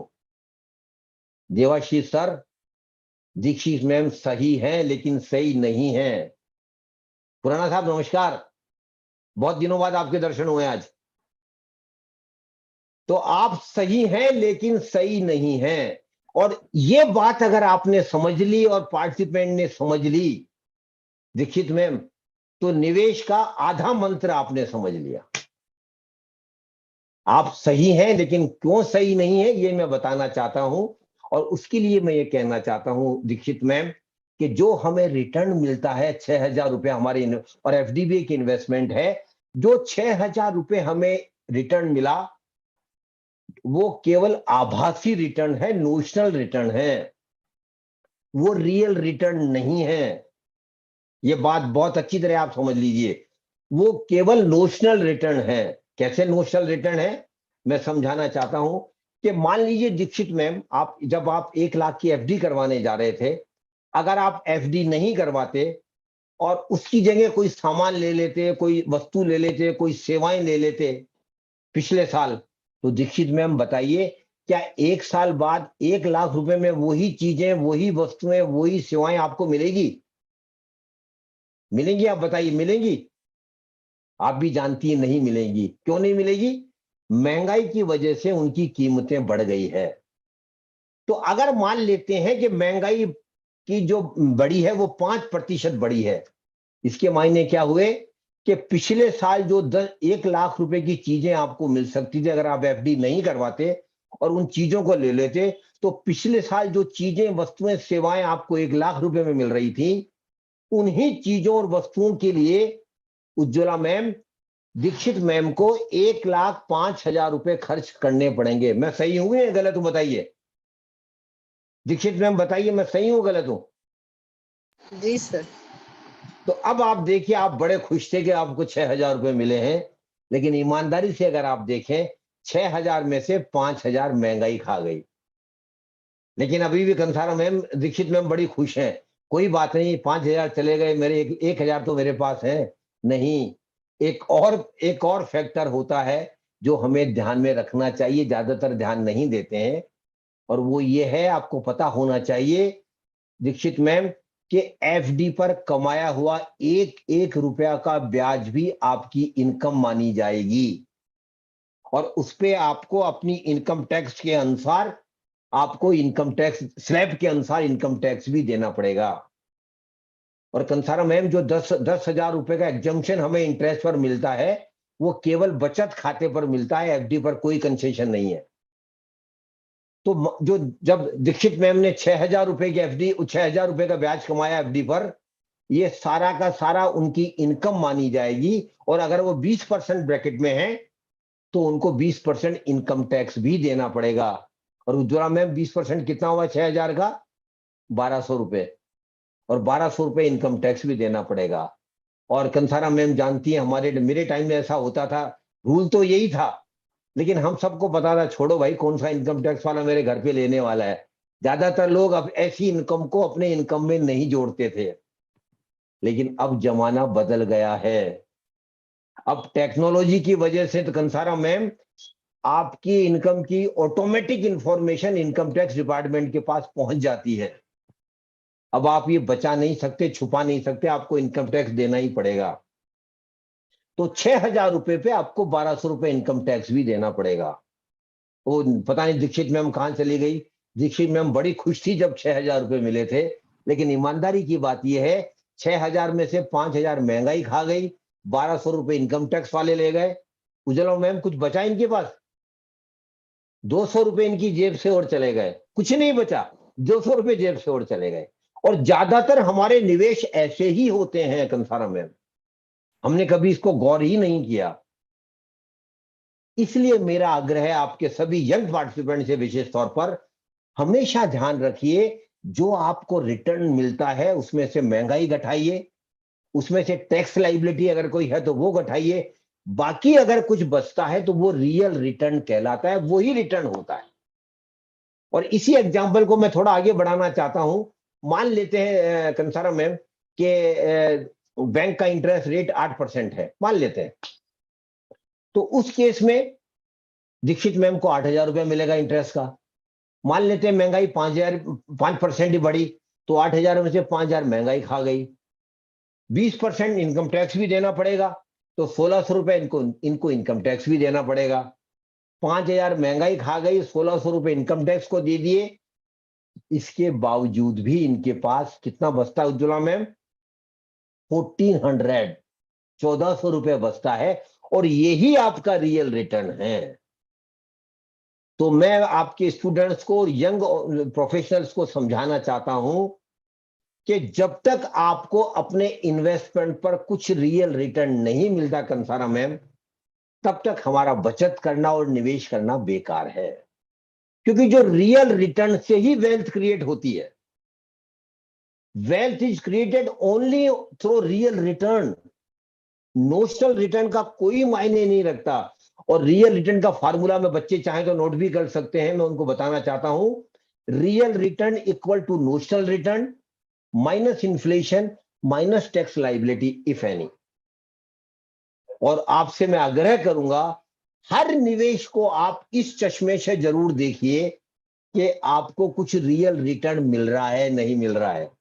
और अगर नहीं मिल रहा है तो कृपया करके उस निवेश से बाहर हो जाइए। ऐसा कुछ सोचिए जिसमें आपको कुछ तो रियल रिटर्न मिले। 1% मिलता है, 2% मिलता है, 5% मिलता है, कंसारा मैम वो डिफरेंट बात है, लेकिन कुछ तो मिले। और जब तक हमको हमारे निवेश पर शिप्रा मैम रियल रिटर्न नहीं मिलेगा, तब तक निवेश करना और बचत करना, निवेश करना बेकार है। ये दोबारा जोर देकर मैं कहना चाहता हूं। और ज्यादातर हमारी बदकिस्मती ये हुई है कि हम नोशनल रिटर्न पे ही खुश होते आए हैं। लेकिन उसका कारण क्या है? ऐसा क्या है उज्ज्वला मैम और कंसारा मैम कारण भी जानती हैं, क्योंकि वो इकोनॉमिक्स की प्रोफेसर हैं। कारण है, और कारण बहुत गहरा है। कारण हमारे बहुत गहरे में दिमाग में बैठा हुआ है। और वो कारण ये है कंसारा मैम, ज्यादातर मध्यम वर्गीय लोग कोई जोखिम लेना नहीं चाहते, रिस्क लेना नहीं चाहते। बड़ा साफ हूं भाई मुझे जोखिम लेना ही नहीं है, रिस्क लेना ही नहीं है। और जब यहां तक मेरा सेशन पहुंच जाता है, 2-4 चैट बॉक्स में मैसेज आ जाते हैं, सर कुछ ये रिस्क की बात ज्यादा मत कीजिए, कुछ सेफ इन्वेस्टमेंट के बारे में बताइए। ज्यादातर लोग यही कहते हैं, कुछ सेफ इन्वेस्ट के बारे में बताइए। लेकिन मैं एक और कड़वी बात आपको कह देना चाहता हूं, पता नहीं आप तक पहुंचेगी नहीं पहुंचेगी, आपके दिमाग में जाएगी नहीं जाएगी, आप मेरी बात को मानेंगे नहीं मानेंगे, लेकिन कंसारा मैम जरूर मानेंगे, इकोनॉमिक्स की प्रोफेसर है वो। ज्यादातर इन्वेस्टमेंट में रिस्क है। Most of the investment has got risk. आप चाहे माने चाहे ना माने। कुछ भारत सरकार की बचत योजनाओं को छोड़ दीजिए, जिनकी बात हम बाद में अलग से करेंगे, बहुत छोटी छोटी योजनाएं वो, उससे समृद्धि नहीं आ सकती। ज्यादातर भारत सरकार की योजनाओं को छोड़कर ज्यादातर निवेश में रिस्क है। तो पहली बात ईमानदारी से स्वीकार कीजिए दिनेश जी, इन्वेस्टमेंट में रिस्क है, निवेश में रिस्क है। और ये बच्चों को बहुत गहरे में और ईमानदारी से समझने की बात है। क्योंकि जब तक आप स्वीकार नहीं करेंगे इन्वेस्टमेंट में रिस्क है कंसारा मैम, तब तक आपकी बात आगे नहीं बढ़ेगी, वेल्थ क्रिएशन की बात आगे नहीं बढ़ेगी। क्योंकि जब हम स्वीकार करेंगे कि निवेश में रिस्क है, तो फिर अगला प्रश्न आएगा हमारे दिमाग में, स्वाभाविक रूप से आएगा, अगर रिस्क है तो रिस्क को कैसे कम किया जाए। स्वाभाविक है, हर आदमी फिर सोचेगा कि अगर रिस्क है तो रिस्क को कैसे कम करूं, रिस्क है तो रिस्क को कैसे मैनेज करूं। उसका रास्ता है। उसके लिए मैं बहुत छोटा सा 2 शब्दों का फार्मूला बताना चाहता हूं। शायद कंसारा मैम को हंसी भी आएगी कि बड़ी साधारण बात कर रहा हूं मैं तो, लेकिन मैं विद्यार्थी हूं, मैं विद्यार्थी के स्तर की बात कर रहा हूं। वो फॉर्मूला आपको अगर जिंदगी में आपने उतार लिया, लिखने से या सुनने से कोई फर्क नहीं पड़ेगा, आपको अपनी प्रैक्टिस में लाना पड़ेगा। और वो केवल 2 शब्दों का फार्मूला है उज्ज्वला मैम, सोचकर समझकर निवेश कर। Think, understand and invest. मैंने केवल 2 शब्द बोले हैं। पहला शब्द बोला है सोचकर, दूसरा शब्द बोला है समझकर। हमें क्या सोचना है? 2 बातें हमें अपने बारे में सोचनी है। पहली बात क्या सोचनी है? पहली बात सोचनी है मेरी रिस्क लेने की क्षमता कितनी है। What is my risk appetite, how much risk I can take. और कंसारा मैम, हर व्यक्ति की रिस्क लेने की क्षमता अलग अलग है। क्यों? हमारी इनकम अलग अलग है, हमारी जिम्मेदारियां अलग अलग है, हमारी उम्र अलग अलग है, सामाजिक परिवेश अलग अलग है। इसलिए हमारी रिस्क लेने की क्षमता अलग अलग है। और जो लोग युवा हैं उनकी रिस्क लेने की क्षमता ज्यादा है, जो प्रौढ़ हो गए हैं उनकी रिस्क लेने की क्षमता कम हो गई है, और जो वृद्ध हो गए उनकी रिस्क लेने की क्षमता लगभग 0 हो गई है। इसीलिए आपके निवेश के सारे निर्णय आपकी रिस्क लेने की क्षमता के अनुसार ही किए जाने चाहिए। लेकिन एक गलती हम सब करते हैं, कंसारा में हमने पता नहीं की नहीं की है, मैंने तो की है, और मैं स्वीकार करता हूं मैंने की है। और वो गलती ये है दिनेश जी, ज्यादातर मध्यम वर्गीय लोगों के इन्वेस्टमेंट भेड़ चाल में होते हैं। कंसारा मैम का इन्वेस्ट कर रही हैं, दिनेश जी भी जानते हैं, कंसारा मैम तो इकोनॉमिक्स की प्रोफेसर हैं, स्वाभाविक अपार ज्ञान है इनके पास, तो ये जहां निवेश कर रही है वो तो सही होगा। इसलिए दिनेश जी के दिमाग में क्या आएगा, मेरे पास भी कुछ पैसा पड़ा है, मैं भी लगा देता हूं जहां मैडम लगा रही है। ये गलती है, ये गलत है। क्यों गलत है? कंसारा मैम की रिस्क लेने की क्षमता अलग है, दिनेश जी की अलग है, दीक्षित मैम की अलग है, उज्ज्वला सिंह मैम की अलग अलग। तो कभी भी हमें भेड़ चाल में जाकर निवेश नहीं करना चाहिए। हमें निवेश केवल अपनी रिस्क लेने की क्षमता के अनुसार किया जाना चाहिए। और वो मैंने पहले बोल दिया, रिस्क लेने की क्षमता एक व्यक्ति की भी, कंसारा मैम, जिंदगी भर एक नहीं रहती है। जब हम युवा होते हैं हमारी बहुत अच्छी रिस्क लेने की क्षमता होती है, और मैं तो युवा लोगों को अक्सर आग्रह करता हूं, उनको एनकरेज करता हूं कि वो रिस्क लें। क्यों? कि उनको केवल एक ध्येय रखना चाहिए जब वो युवा हैं, मुझे मेरे इन्वेस्टमेंट पर ज्यादा से ज्यादा रियल रिटर्न मिले, रियल रिटर्न ज्यादा से ज्यादा मिले। और अगर रिस्क लेना पड़ता है तो मैं रिस्क लूंगा या लूंगी, लेकिन रिस्क मेरी रिस्क लेने की क्षमता के अनुसार ही होगा, कैलकुलेटेड होगा, ब्लाइंड रिस्क नहीं होगा। तो पहली बात जो हमें सोचनी चाहिए निवेश के निर्णय लेते समय, कि मेरी रिस्क लेने की क्षमता कितनी है, कैसी है, उसी के अनुसार मैं निवेश करूंगा। और दूसरी बात जो मुझे अपने बारे में सोचनी चाहिए, निवेश की समय अवधि, टाइम होराइजन ऑफ इन्वेस्टमेंट, ये भी बड़ा महत्वपूर्ण है। इसलिए महत्वपूर्ण है कंसारा मैम कि हमें जब हम निवेश करते हैं तो जिंदगी में पैसा एक बार नहीं, कई कई बार चाहिए, बहुत बार चाहिए, और बहुत बहुत पैसा चाहिए। जिंदगी में हमें बड़े बड़े काम करने हैं, कई बार करने हैं, उन सब के लिए बहुत बहुत पैसा चाहिए। इसलिए जब मुझे पैसा चाहिए, मेरे हाथ में पैसा हो, यह भी महत्वपूर्ण है। इसलिए निवेश में समय अवधि महत्वपूर्ण है। जैसे मान लेते हैं कंसारा मैम, एक प्रोडक्ट बहुत अच्छा है, लेकिन वो आपको 10 साल बाद पैसा रिटर्न अच्छा देगा, और आपको घर बनाने के लिए 5 साल बाद पैसा चाहिए। प्रोडक्ट बहुत अच्छा है, लेकिन आपको पैसा 5 साल बाद चाहिए, वो 10 साल बाद देगा, प्रोडक्ट आपके लिए उपयुक्त नहीं है। इसीलिए प्रोडक्ट जब निवेश करते हैं हमें देखना चाहिए कि वो प्रोडक्ट कब रिटर्न देगा, कब पैसा वापस करेगा, और जब वो वापस करेगा तब उससे पहले तो मुझे पैसा नहीं चाहिए, और अगर चाहिए तो वो प्रोडक्ट कितना भी अच्छा हो, वो मेरे लिए उपयुक्त नहीं है। और कंसारा मैम, कोई भी निवेश बुरा नहीं है। मेरी नजर में, मेरी दृष्टिकोण में, मेरी रिस्क के अनुसार, मेरी समय अवधि के अनुसार अगर अच्छा है तो अच्छा है, वरना मेरे लिए उपयुक्त नहीं है। इसीलिए निवेश में समय अवधि भी महत्वपूर्ण है, और उसको समझने के लिए हर व्यक्ति को अपना एक वित्तीय नियोजन करना चाहिए, फाइनेंशियल प्लान बनाना चाहिए। डॉक्टर देवेश, 15 मिनट और रुक जाइए, फिर मैं आपके सब प्रश्नों का उत्तर दूंगा। तो हर व्यक्ति को और हर परिवार को अपना फाइनेंशियल प्लान, वित्तीय नियोजन बनाना चाहिए।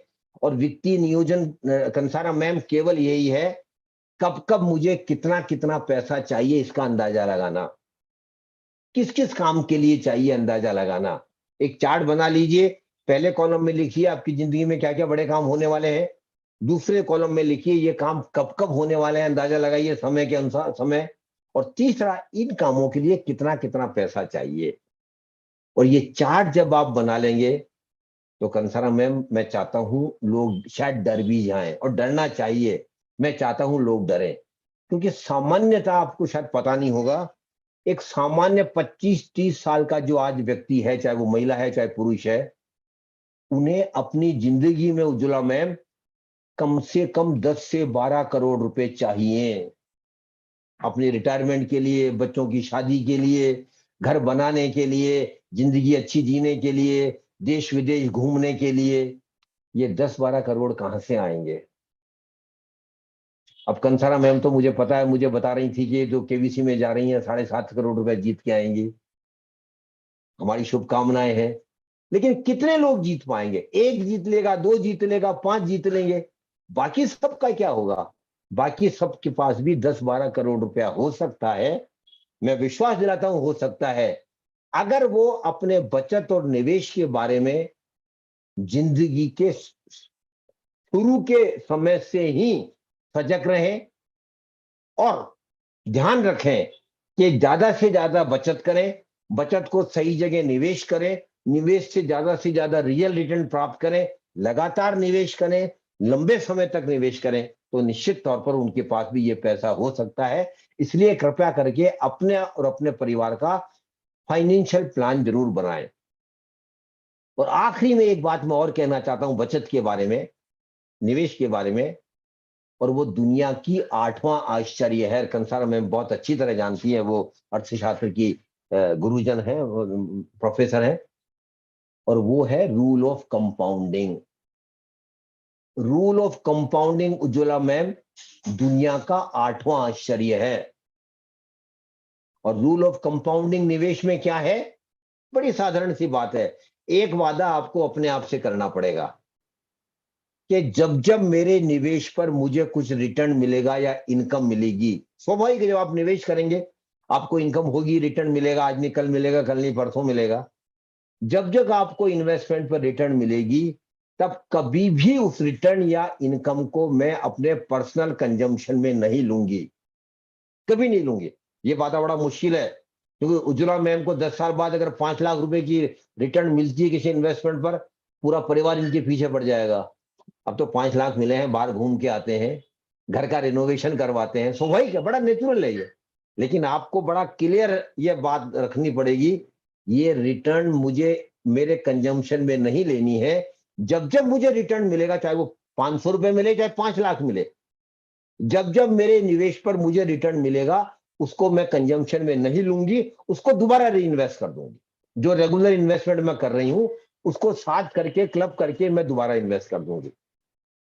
ये मुश्किल है उज्ज्वला मैम, मुझे पता है मुश्किल है, लेकिन जिसने मुश्किल पार पा लिया वही सफल माना जाता है। इसलिए अगर आपने कमिटमेंट कर लिया कि कभी भी रिटर्न को मैं कंज्यूम नहीं करूंगी, यूज नहीं करूंगी, तो 15-20 साल बाद इतना आपको बड़ा सुखद आश्चर्य होगा जिसकी आज आप कल्पना भी नहीं कर सकती हैं, क्योंकि रिटर्न पोर्शन इतना बड़ा हो जाएगा, इतना मल्टीप्लाई हो जाएगा कंसारा मैम, जिसकी आज हम कल्पना नहीं कर सकते हैं। लेकिन समय लगेगा, 15-20 साल लगेंगे। इसलिए निवेश के बारे में उज्ज्वला मैम ये कहा जाता है, ये जल्दबाजी की बात नहीं है, इसमें धैर्य चाहिए। निवेश को बढ़ने के लिए समय दीजिए। Please give time to your investment to grow. अपने निवेश को बढ़ने के लिए समय दीजिए। हाँ, निवेश को लगातार देखते रहिए कि निवेश सही है नहीं है, रिटर्न मिल रहा है नहीं मिल रहा है, वो सारी बातें ठीक है, लेकिन निवेश को समय दीजिए। और अगर आपने निवेश को 15-20 साल दिया उज्ज्वला मैम, तो मैं आपको विश्वास दिलाता हूं इतना आपके पास रिटर्न मिलेगा 15-20 साल में, अगर आपका निवेश सही है तो, कि जिसकी आज आप कल्पना भी नहीं कर सकते। तो कृपया करके निवेश में धैर्य रखिए, उसको समय दीजिए। Longer the period is higher will be the return and reward. ये बेसिक रूल है इकोनॉमिक्स का, कंसारा मैम अच्छी तरह जानती है। आखिरी में मैं 10 मिनट 15 मिनट हम बात करेंगे कंसारा मैम कहां कहां निवेश कर सकते हैं। ये भी तो इंपॉर्टेंट बात है ना उज्ज्वला मैम, ये तो हमें पता होना चाहिए हम कहां कहां पैसा लगा सकते हैं। तो पहली कैटेगरी जहां हम पैसा लगा सकते हैं उज्ज्वला मैम, वो है भारत सरकार की बचत योजनाएं, गवर्नमेंटल स्मॉल सेविंग स्कीम, जहां हम पैसा लगा सकते हैं। और उनमें जो सबसे पहली योजना मुझे बहुत अच्छी लगती है, पता नहीं कंसारा मैम मेरी बात से इत्तेफाक रखेंगे नहीं रखेंगे, वो इकोनॉमिक्स की प्रोफेसर है, लेकिन मैं एक छात्र हूं और एक मध्यम वर्गीय परिवार से आता हूं, इसलिए मेरा अपना मानना है कि भारत सरकार की एक बहुत अच्छी योजना है और उस योजना में हम सबको निवेश करना चाहिए। ये भी मैं बड़े विश्वास से कहता हूं, हम सबको निवेश करना।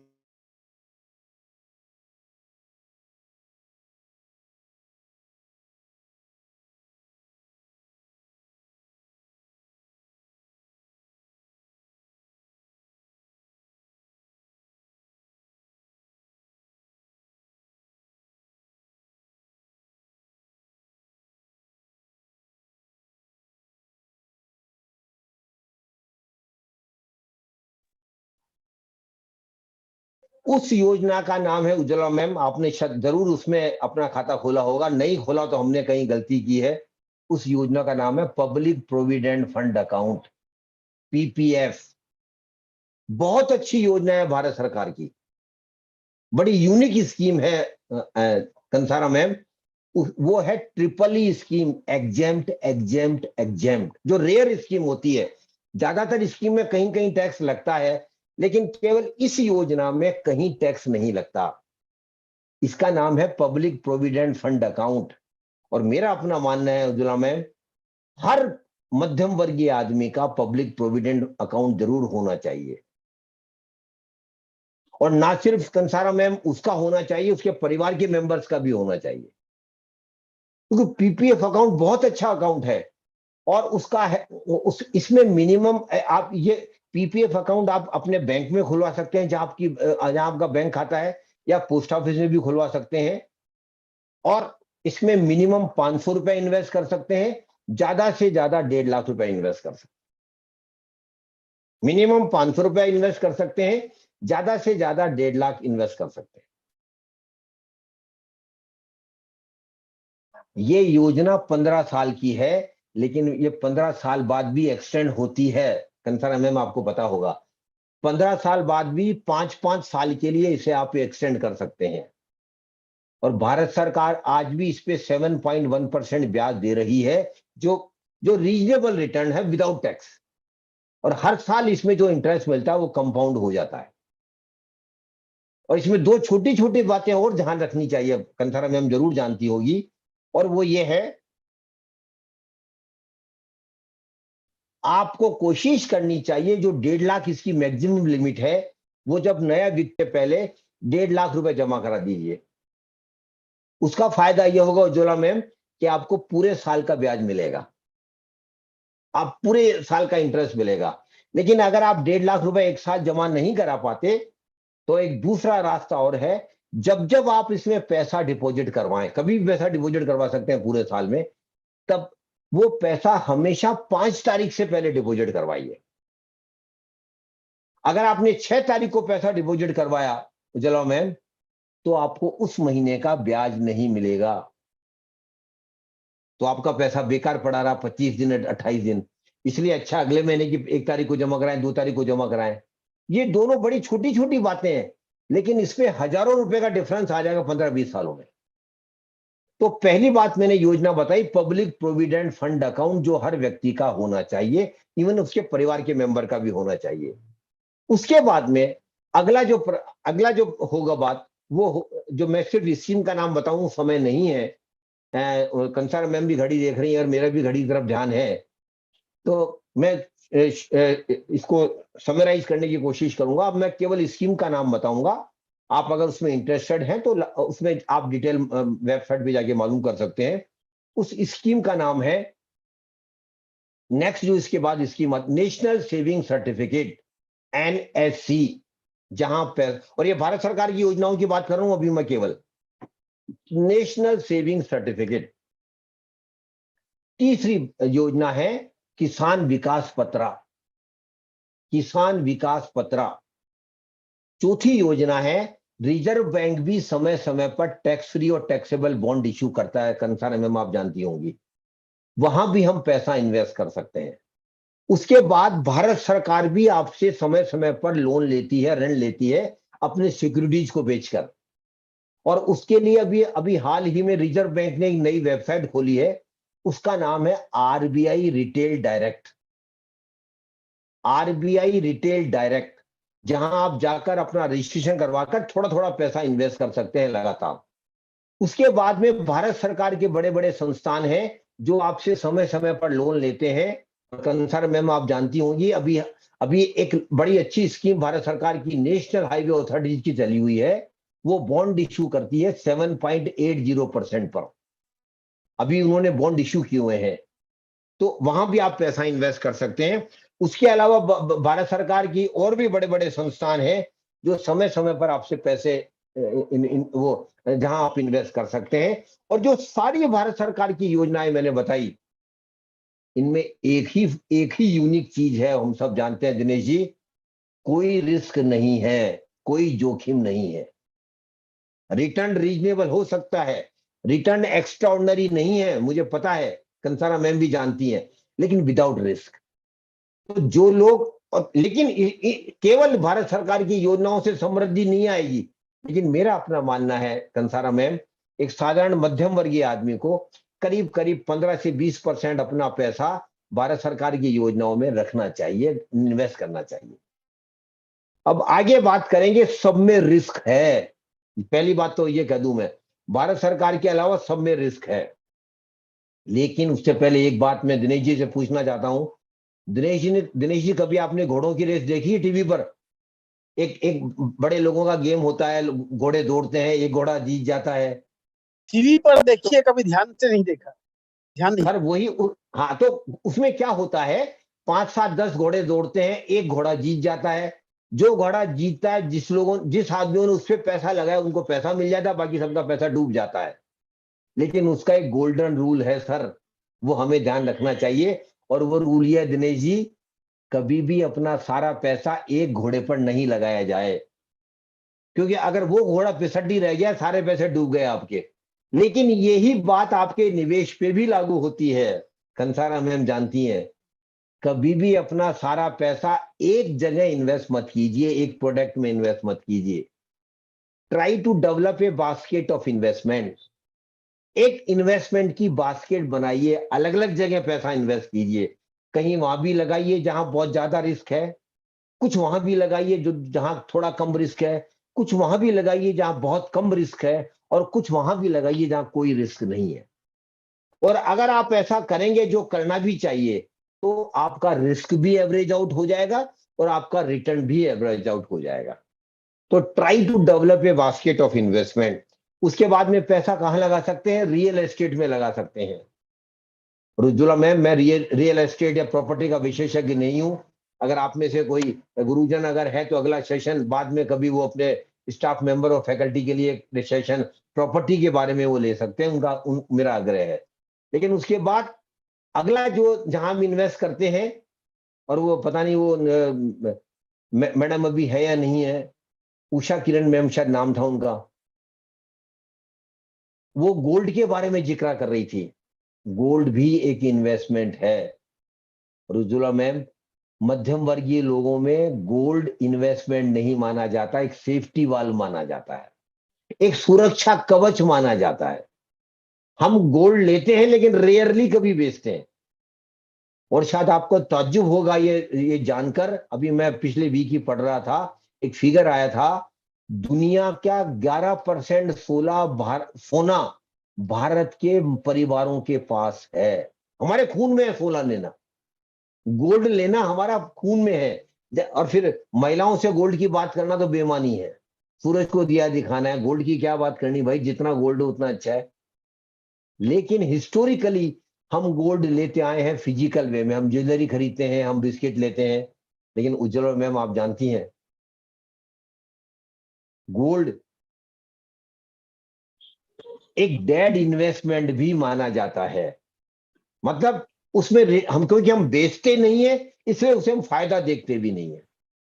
लेकिन अब दुनिया बदल रही है और इसके लिए भारत सरकार एक बहुत अच्छी योजना लेके आई है आपके लिए गोल्ड की। और मैं चाहता हूं जो भी आपके फैकल्टी मेंबर्स है वो और जो बच्चे भी देख रहे हैं वो अपनी मम्मी को, अपनी भाभी को, अपनी बड़ी सिस्टर को जाकर इसके बारे में जरूर बताएं। और उस योजना का नाम है, और वो भारत सरकार की योजना है, प्राइवेट नहीं है उज्ज्वला मैम, उसका नाम है sovereign gold bond scheme, SOVEREIGN, sovereign gold bond scheme. ये भारत सरकार की बहुत अच्छी योजना है। इसमें गोल्ड आपको फिजिकली नहीं मिलेगा, लेकिन आपको भारत सरकार की तरफ से सर्टिफिकेट मिल जाएगा कि इतना गोल्ड आपका हमारे पास रखा हुआ है। और इसमें आप, ये योजना 8 साल की है।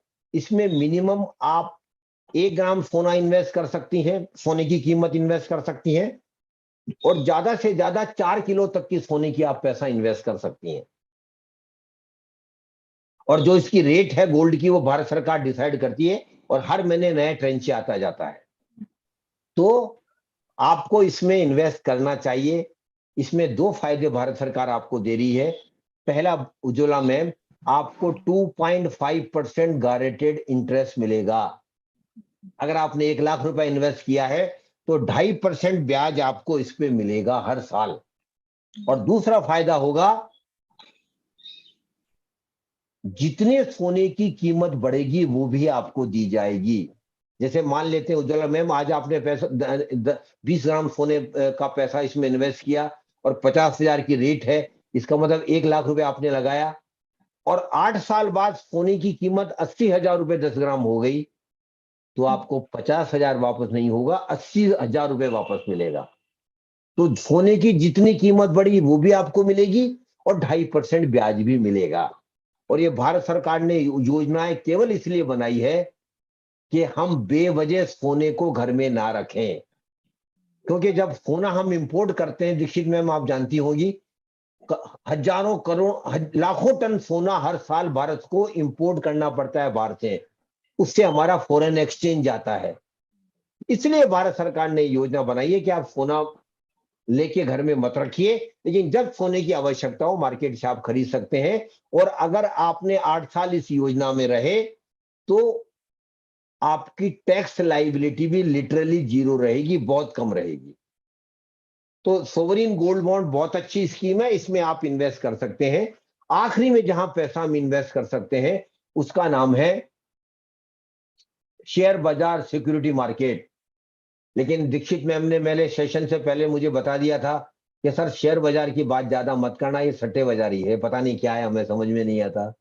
कभी कब मार्केट ऊपर जाता है, कब मार्केट नीचे जाता है।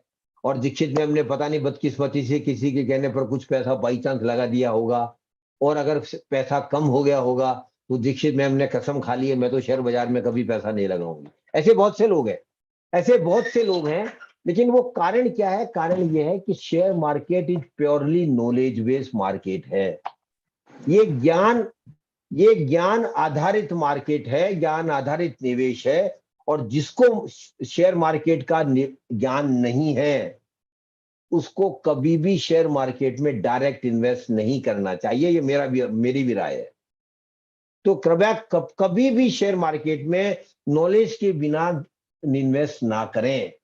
लेकिन ये डायरेक्ट इन्वेस्ट ना करें, लेकिन एक इनडायरेक्ट तरीका भी है शेयर बाजार में इन्वेस्ट करने का, और उस इनडायरेक्ट तरीकों को बोलते हैं mutual fund.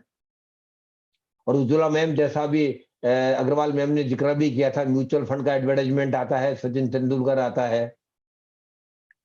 Mutual fund is an indirect way of investment into security market.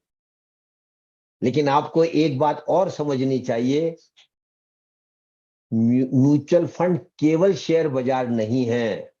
लोगों की अक्सर गलत धारणा है कि म्यूचुअल फंड का मतलब शेयर बाजार है। नहीं उज्ज्वला मैम, म्यूचुअल फंड में ऐसी भी स्कीम है जहां आपका पैसा गवर्नमेंट की योजनाओं में लगाया जाता है। म्यूचुअल फंड में ऐसी भी स्कीम्स हैं जहां आपका पैसा प्रॉपर्टी में लगाया जाता है। म्यूचुअल फंड में ऐसी भी स्कीम्स हैं जहां आपका पैसा गोल्ड में लगाया जाता है, और म्यूचुअल फंड में ऐसी भी स्कीम है जहां आपका पैसा अंतरराष्ट्रीय कंपनियों में भी लगाया जा सकता है। उज्ज्वला मैम, आप रायपुर में बैठकर भी गूगल में इन्वेस्ट कर सकती हैं, अमेजोन में इन्वेस्ट कर सकती हैं, माइक्रोसॉफ्ट में इन्वेस्ट कर सकती, बड़ी बड़ी कंपनियों में इन्वेस्ट कर सकती है म्यूचुअल फंड के द्वारा। लेकिन हाँ, म्यूचुअल फंड की ज्यादातर स्कीम शेयर मार्केट से रिलेटेड है, इसमें कोई दो राय नहीं है। लेकिन म्यूचुअल फंड में जो शेयर मार्केट से रिलेटेड स्कीम है वो ब्रॉडली 3 तरह की होती है। अब समय नहीं है, अगली बार कभी दीक्षित मैम हमें समय देगी तो हम म्यूचुअल फंड के बारे में विस्तार से 2 घंटा बात करेंगे, क्योंकि ये बहुत बड़ा विषय कंसारा मैम आप जानती हैं। लेकिन बड़े संक्षिप्त में मैं आपको बता रहा हूं, 3 कैटेगरी होती है म्यूचुअल फंड के शेयर मार्केट की। पहली कैटेगरी है इक्विटी फंड, और इक्विटी फंड में आप समझ लीजिए आपका पैसा कंपनियों के शेयर्स में लगाया जाएगा, और क्योंकि शेयर्स में लगाया जाएगा स्वाभाविक है ये ऊपर नीचे होते रहते हैं, इसलिए उज्ज्वला मैम उसमें रिस्क बहुत ज्यादा है। तो जो ज्यादा रिस्क नहीं ले सकते, जो लंबे समय के लिए इन्वेस्टमेंट नहीं कर सकते या नहीं करना चाहते, उनके लिए इक्विटी फंड नहीं है। लेकिन जो युवा हैं, जो लंबे समय के लिए इन्वेस्ट करना चाहते हैं, उनके लिए इक्विटी फंड सबसे एप्रोप्रिएट प्रोडक्ट है, सबसे उपयुक्त प्रोडक्ट है। दूसरा है डेट फंड। डेट फंड में कंसारा मैम आपका पैसा कंपनियों के शेयर्स में नहीं लगाया जाता, आपका पैसा कंपनियों को लोन दिया जाता है, इसलिए उसमें रिस्क कम है लेकिन रिवार्ड भी कम है। तो जो रीजनेबल रिवार्ड से सेटिस्फाई हैं, जो ज्यादा रिस्क लेना नहीं चाहते, विशेष तौर पर 55 साल से ऊपर के लोग, उनके लिए डेट फंड उपयुक्त है। एक तीसरी कैटेगरी और है कंसारा मैम, उसका नाम है हाइब्रिड फंड। हाइब्रिड फंड, और हाइब्रिड फंड के बारे में कहा जाता है आप दोनों हाथों में लड्डू रखना चाहते हैं, मतलब आप कुछ रिस्क, ज्यादा रिवार्ड भी चाहते हैं लेकिन ज्यादा रिस्क भी नहीं लेना चाहते। इस हाइब्रिड फंड उन लोगों के लिए है जो थोड़े ज्यादा रिवार्ड की कामना रखते हैं लेकिन ज्यादा रिस्क लेना नहीं चाहते। तो हाइब्रिड फंड में क्या होता है, कुछ पैसा आपका इक्विटी में जाता है और कुछ पैसा आपका डेट में जाता है। तो कुछ आप रिस्क भी ले रहे हैं लेकिन कुछ अपनी रिस्क प्रोटेक्शन भी कर रहे हैं। तो ये 3 मेजर कैटेगरीज हैं। विषय समय बिल्कुल नहीं है इसलिए मैं ज्यादा नहीं बता पाऊंगा, लेकिन जो म्यूचुअल फंड में निवेश का सबसे बेहतरीन तरीका है हमारे जैसे मध्यम वर्गीय लोगों के लिए,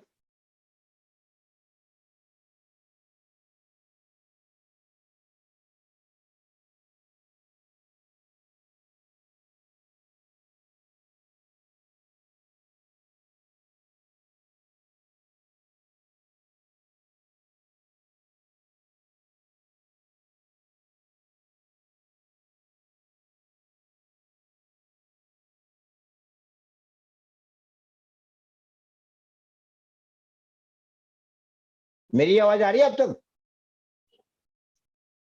हेलो खुराना साहब, मेरी आवाज आ रही है अब तक? यस सर, आपकी वॉइस आ रही है सर। थैंक यू, धन्यवाद धन्यवाद। तो एसआईपी एक बहुत बड़ा मैजिक है हमारे जैसे नौकरी पेशा लोगों की जिंदगी में, जहां थोड़ा थोड़ा पैसा लगातार लंबे समय तक इन्वेस्ट करके हम बहुत अच्छा पैसा बना सकते हैं। और उज्ज्वला मैम, अगर आप अपना वीडियो 2 मिनट के लिए खोल दें तो मैं आपका नाम लेकर एक उदाहरण सबको समझाना चाहता हूं।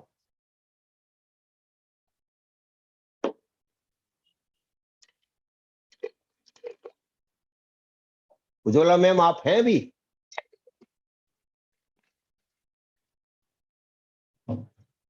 कंसारा मैम अगर है यहां भी तो, या दीक्षित मैम हो? हेलो हेलो जी सर। अच्छा आप हैं, मेरी आवाज आप तक पहुंच रही है? जी सर। अच्छा, जी जी ठीक है, पहुंच रही सर। ठीक है। जी। तो मैं उज्ज्वला मैम का नाम लेकर एक उदाहरण देना चाहता हूं, एसआईपी को समझाना चाहता हूं। 1995 में एक म्यूचुअल फंड ने एक इक्विटी फंड स्टार्ट किया। 1995 में एक म्यूचुअल फंड कंपनी ने एक इक्विटी फंड स्टार्ट किया और उज्ज्वला मैम ने जो उस टाइम बहुत युवा थी, आज भी बहुत युवा हैं, लेकिन उस टाइम बहुत युवा थी, उन्होंने 10,000 रुपए हर महीना SIP के द्वारा उस फंड में इन्वेस्ट करना चालू किया और वो लगातार इन्वेस्ट कर रही है 10,000 रुपया महीना 1995 से। हर महीना SIP के द्वारा 10,000 रुपया महीना इन्वेस्ट कर रही हैं, लगातार कर रही हैं। एक महीना भी उन्होंने एब्सेंट नहीं किया या एक महीना भी ऐसा नहीं है जब उन्होंने इन्वेस्ट नहीं किया हो। लेकिन ज्यादातर ऐसा नहीं होता है। आप सब जानते हैं म्यूचुअल फंड में एक बहुत बड़ी या शेयर मार्केट में कमी है, जब मार्केट ऊपर जाता है बहुत लोग इन्वेस्ट करने आ जाते हैं, उनको लगता है मुझे अच्छा रिटर्न मिलेगा, अच्छा फायदा होगा, इसलिए वो लगातार लंबे समय तक कंसारा मैम इन्वेस्ट करने लगते हैं। लेकिन अचानक एक दिन मार्केट गिर जाता है, वो डर जाते हैं मेरा पैसा डूब जाएगा, मेरा पैसा कम हो जाएगा, इसलिए वो पैसा विड्रॉ कर लेते हैं, SIP भी बंद कर देते हैं। लेकिन उज्ज्वला मैम ने वो गलती नहीं की और आपको भी किसी को भी वो गलती नहीं करनी चाहिए, ये समझाना चाहता हूं मैं। जो भी लंबे समय तक लगातार थोड़ा थोड़ा पैसा म्यूचुअल फंड में SIP के द्वारा डाल रहा है, उसे बहुत फायदा आगे जाकर होने वाला है, ये मेरा विश्वास है। कोई गारंटी नहीं है, लेकिन मेरा विश्वास है और मेरा अनुभव भी है। तो उज्ज्वला मैम की बात मैं एग्जांपल दे रहा था, कंसारा मैम के 1995 से लगातार वो 10,000 रुपए महीना इन्वेस्ट कर रही है SIP के द्वारा उस इक्विटी फंड में। कंसारा मैम आपका इंटरेस्ट होगा, उनके पास कितना कॉर्पस बन गया, स्वाभाविक है हमारा इंटरेस्ट होगा। तो मैं बताना चाहता हूं उज्ज्वला मैम के पास आज कॉर्पस है 9.57 करोड़, 9.5 करोड़ का कॉर्पस उज्ज्वला मैम के पास आज है। 1995 से 2022 तक लगातार 10,000 रुपए महीने की SIP। और मैं जो युवा लोग हैं उनको एक बात कह देना चाहता हूं, पता नहीं कंसारा मैम इकोनॉमिक्स की प्रोफेसर है, मेरी बात मानेंगी नहीं मानेंगी, अगले 25 साल हमारे देश की अर्थव्यवस्था के लिए स्वर्णिम काल होने वाले हैं, गोल्डन पीरियड होने वाले हैं। लेकिन उज्ज्वला मैम फायदा किसको होगा? केवल उनको जो निवेशक हैं। बाकी हम सब ताली बजाने वाले रहेंगे, हमारा देश आगे बढ़ रहा है, हमारी अर्थव्यवस्था आगे बढ़ रही है, हमें क्या फायदा हो रहा है, ये भी तो आपको देखना चाहिए ना। फायदा केवल उनका होगा जो निवेशक होंगे, लगातार निवेशक रहेंगे, लंबे समय तक थोड़ा थोड़ा पैसा लगातार इन्वेस्ट करेंगे, तो निश्चित तौर पर उन्हें बहुत ज्यादा आगे भविष्य में फायदा होने वाला है। तो कृपया करके SIP के बारे में सोचिए, लेकिन मेरे कहने से बिल्कुल SIP चालू मत कीजिए, खुद की समझ बढ़ाइए। और SIP को जानने के लिए, म्यूचुअल फंड को जानने के लिए मैं 4 वेबसाइट आपको बता रहा हूं, कृपया करके नोट कर लीजिए। पहले इन वेबसाइट पे 1 महीना 2 महीने पढ़िए, इस पे बहुत मटेरियल है, और फिर आपके समझ में आता है तो आप इन्वेस्टमेंट चालू कीजिए। पहली वेबसाइट का नाम है म्यूचुअल फंड सही है। म्यूचुअल फंड सही है एक वेबसाइट है एमफी की, जहां बहुत ज्यादा इंफॉर्मेशन दी हुई है, तो कृपया करके उसके बारे में ध्यान रखिए। दूसरा प्राइवेट वेबसाइट है, मैं उनकी मार्केटिंग नहीं कर रहा हूं, लेकिन मुझे अच्छी लगती है इसलिए बता रहा हूं, वैल्यू रिसर्च, जहां आप अच्छी वेबसाइट है जहां म्यूचुअल फंड के बारे में बहुत कुछ बताया गया है। तीसरा है मनी कंट्रोल एक वेबसाइट है, और चौथी है ET मनी। अदरवाइज हजारों वेबसाइट्स हैं, thousands of websites are there on the net। तो आप पहले अपनी समझ बनाइए, ज्ञान बढ़ाइए, और फिर समझकर म्यूचुअल फंड में SIP स्टार्ट कीजिए। जल्दबाजी मत कीजिए, पैसा आपका है। अब ये बड़ा विषय है, कल आगे कभी बात करेंगे। आखिरी में मैं 2 बात कहना चाहता हूं कंसारा मैम, और मैं आग्रह करूंगा आपसे कि आप मेरी इस निवेदन को कम से कम, और आप प्रिंसिपल मैम स्वीकार कीजिए। एक वो मैं बात कर रहा हूं हमारे सामाजिक जिम्मेदारी की। हम बड़े भाग्यशाली हैं, हम पढ़े लिखे लोग हैं, लेकिन हमारे देश में एक बहुत बड़ी बीमारी फैली हुई है कंसारा मैम, जिसे हम पोंजी स्कीम, चिट फंड और कमिटीज कहते हैं। लोग आते हैं, आपको लालच देते हैं, आपका पैसा 2 साल 4 साल में डबल कर देंगे, आपको ये ब्याज देंगे, आपको ये फायदा देंगे। वो सब आपके पैसे के लुटेरे हैं, और ये बात हम बहुत अच्छी तरह जानते हैं। लेकिन कंसारा मैम, ये बात हमको अपनी तक नहीं रखनी है, समाज के उस तबके तक ये बात पहुंचानी है जो ज्यादा पढ़ा लिखा नहीं है। आपका दूध वाला, आपका सब्जी वाला, आपका रिक्शा वाला, आपका इलेक्ट्रिशियन, आपका प्लम्बर, आपका पियोन, ऐसा समाज का बहुत बड़ा तबका है जो लालच में आकर गलत जगह अपना मेहनत से कमाया हुआ पैसा लगा देता है।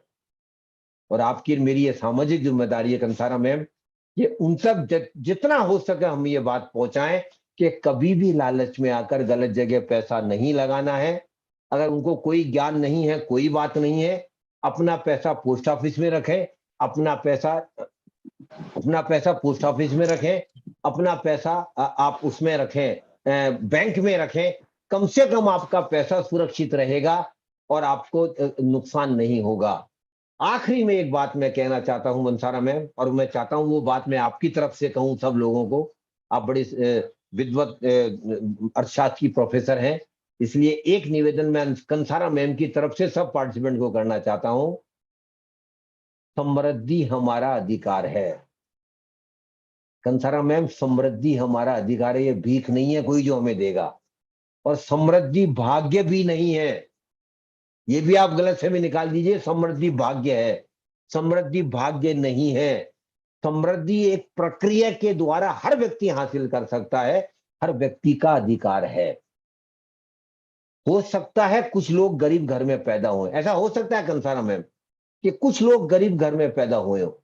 गरीब घर में पैदा होना अभिशाप नहीं है, निकाल दीजिए दिमाग से ये बात।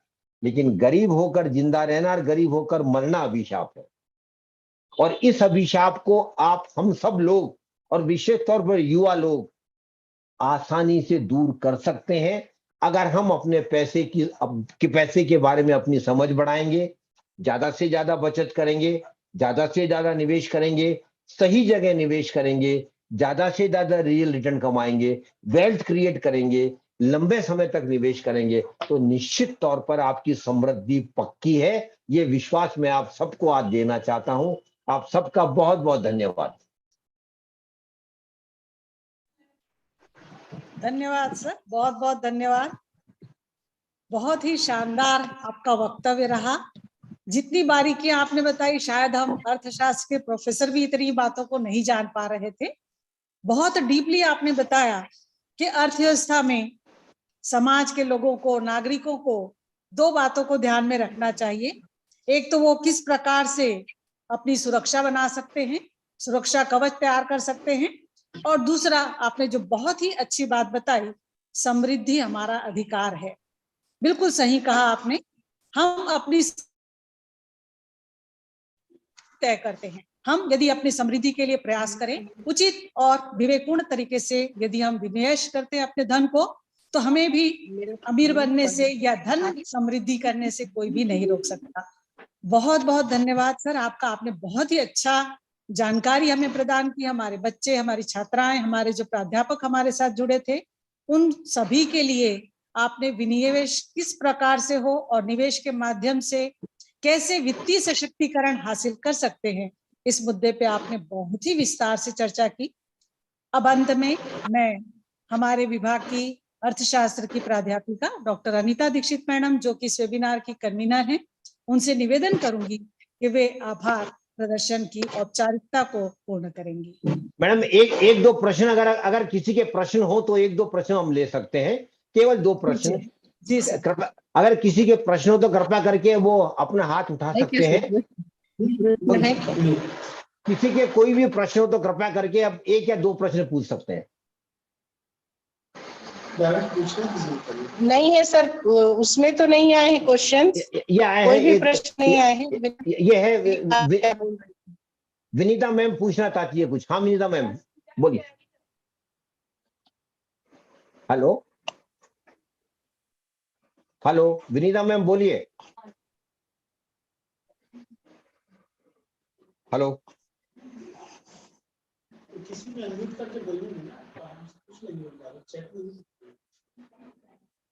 हेलो सर, मेरी आवाज आ रही है?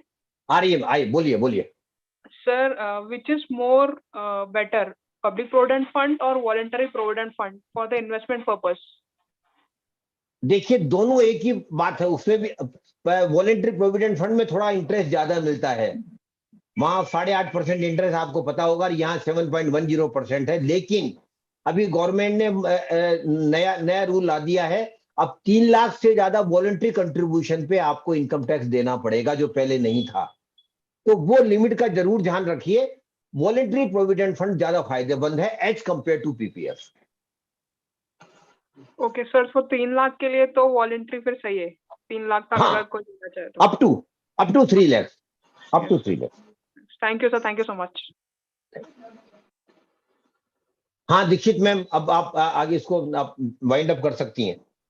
जी जी सर, आज हमारे महाविद्यालय में जो वेबिनार का विषय था financial empowerment through wealth creation, आप आज के मुख्य वक्ता के रूप में डॉक्टर श्री सूर्यकांत शर्मा जी ने वित्तीय सशक्तिकरण की जो संबंध में बहुत सारी जानकारी हमें दी और हमें कुछ बातें बताई, जैसे कि समृद्धि, सिक्योरिटी, हेल्थ, इन्वेस्टमेंट और कहाँ पर हमें अपना इन्वेस्टमेंट करना चाहिए, कब, कैसे और क्या इन्वेस्टमेंट करना चाहिए।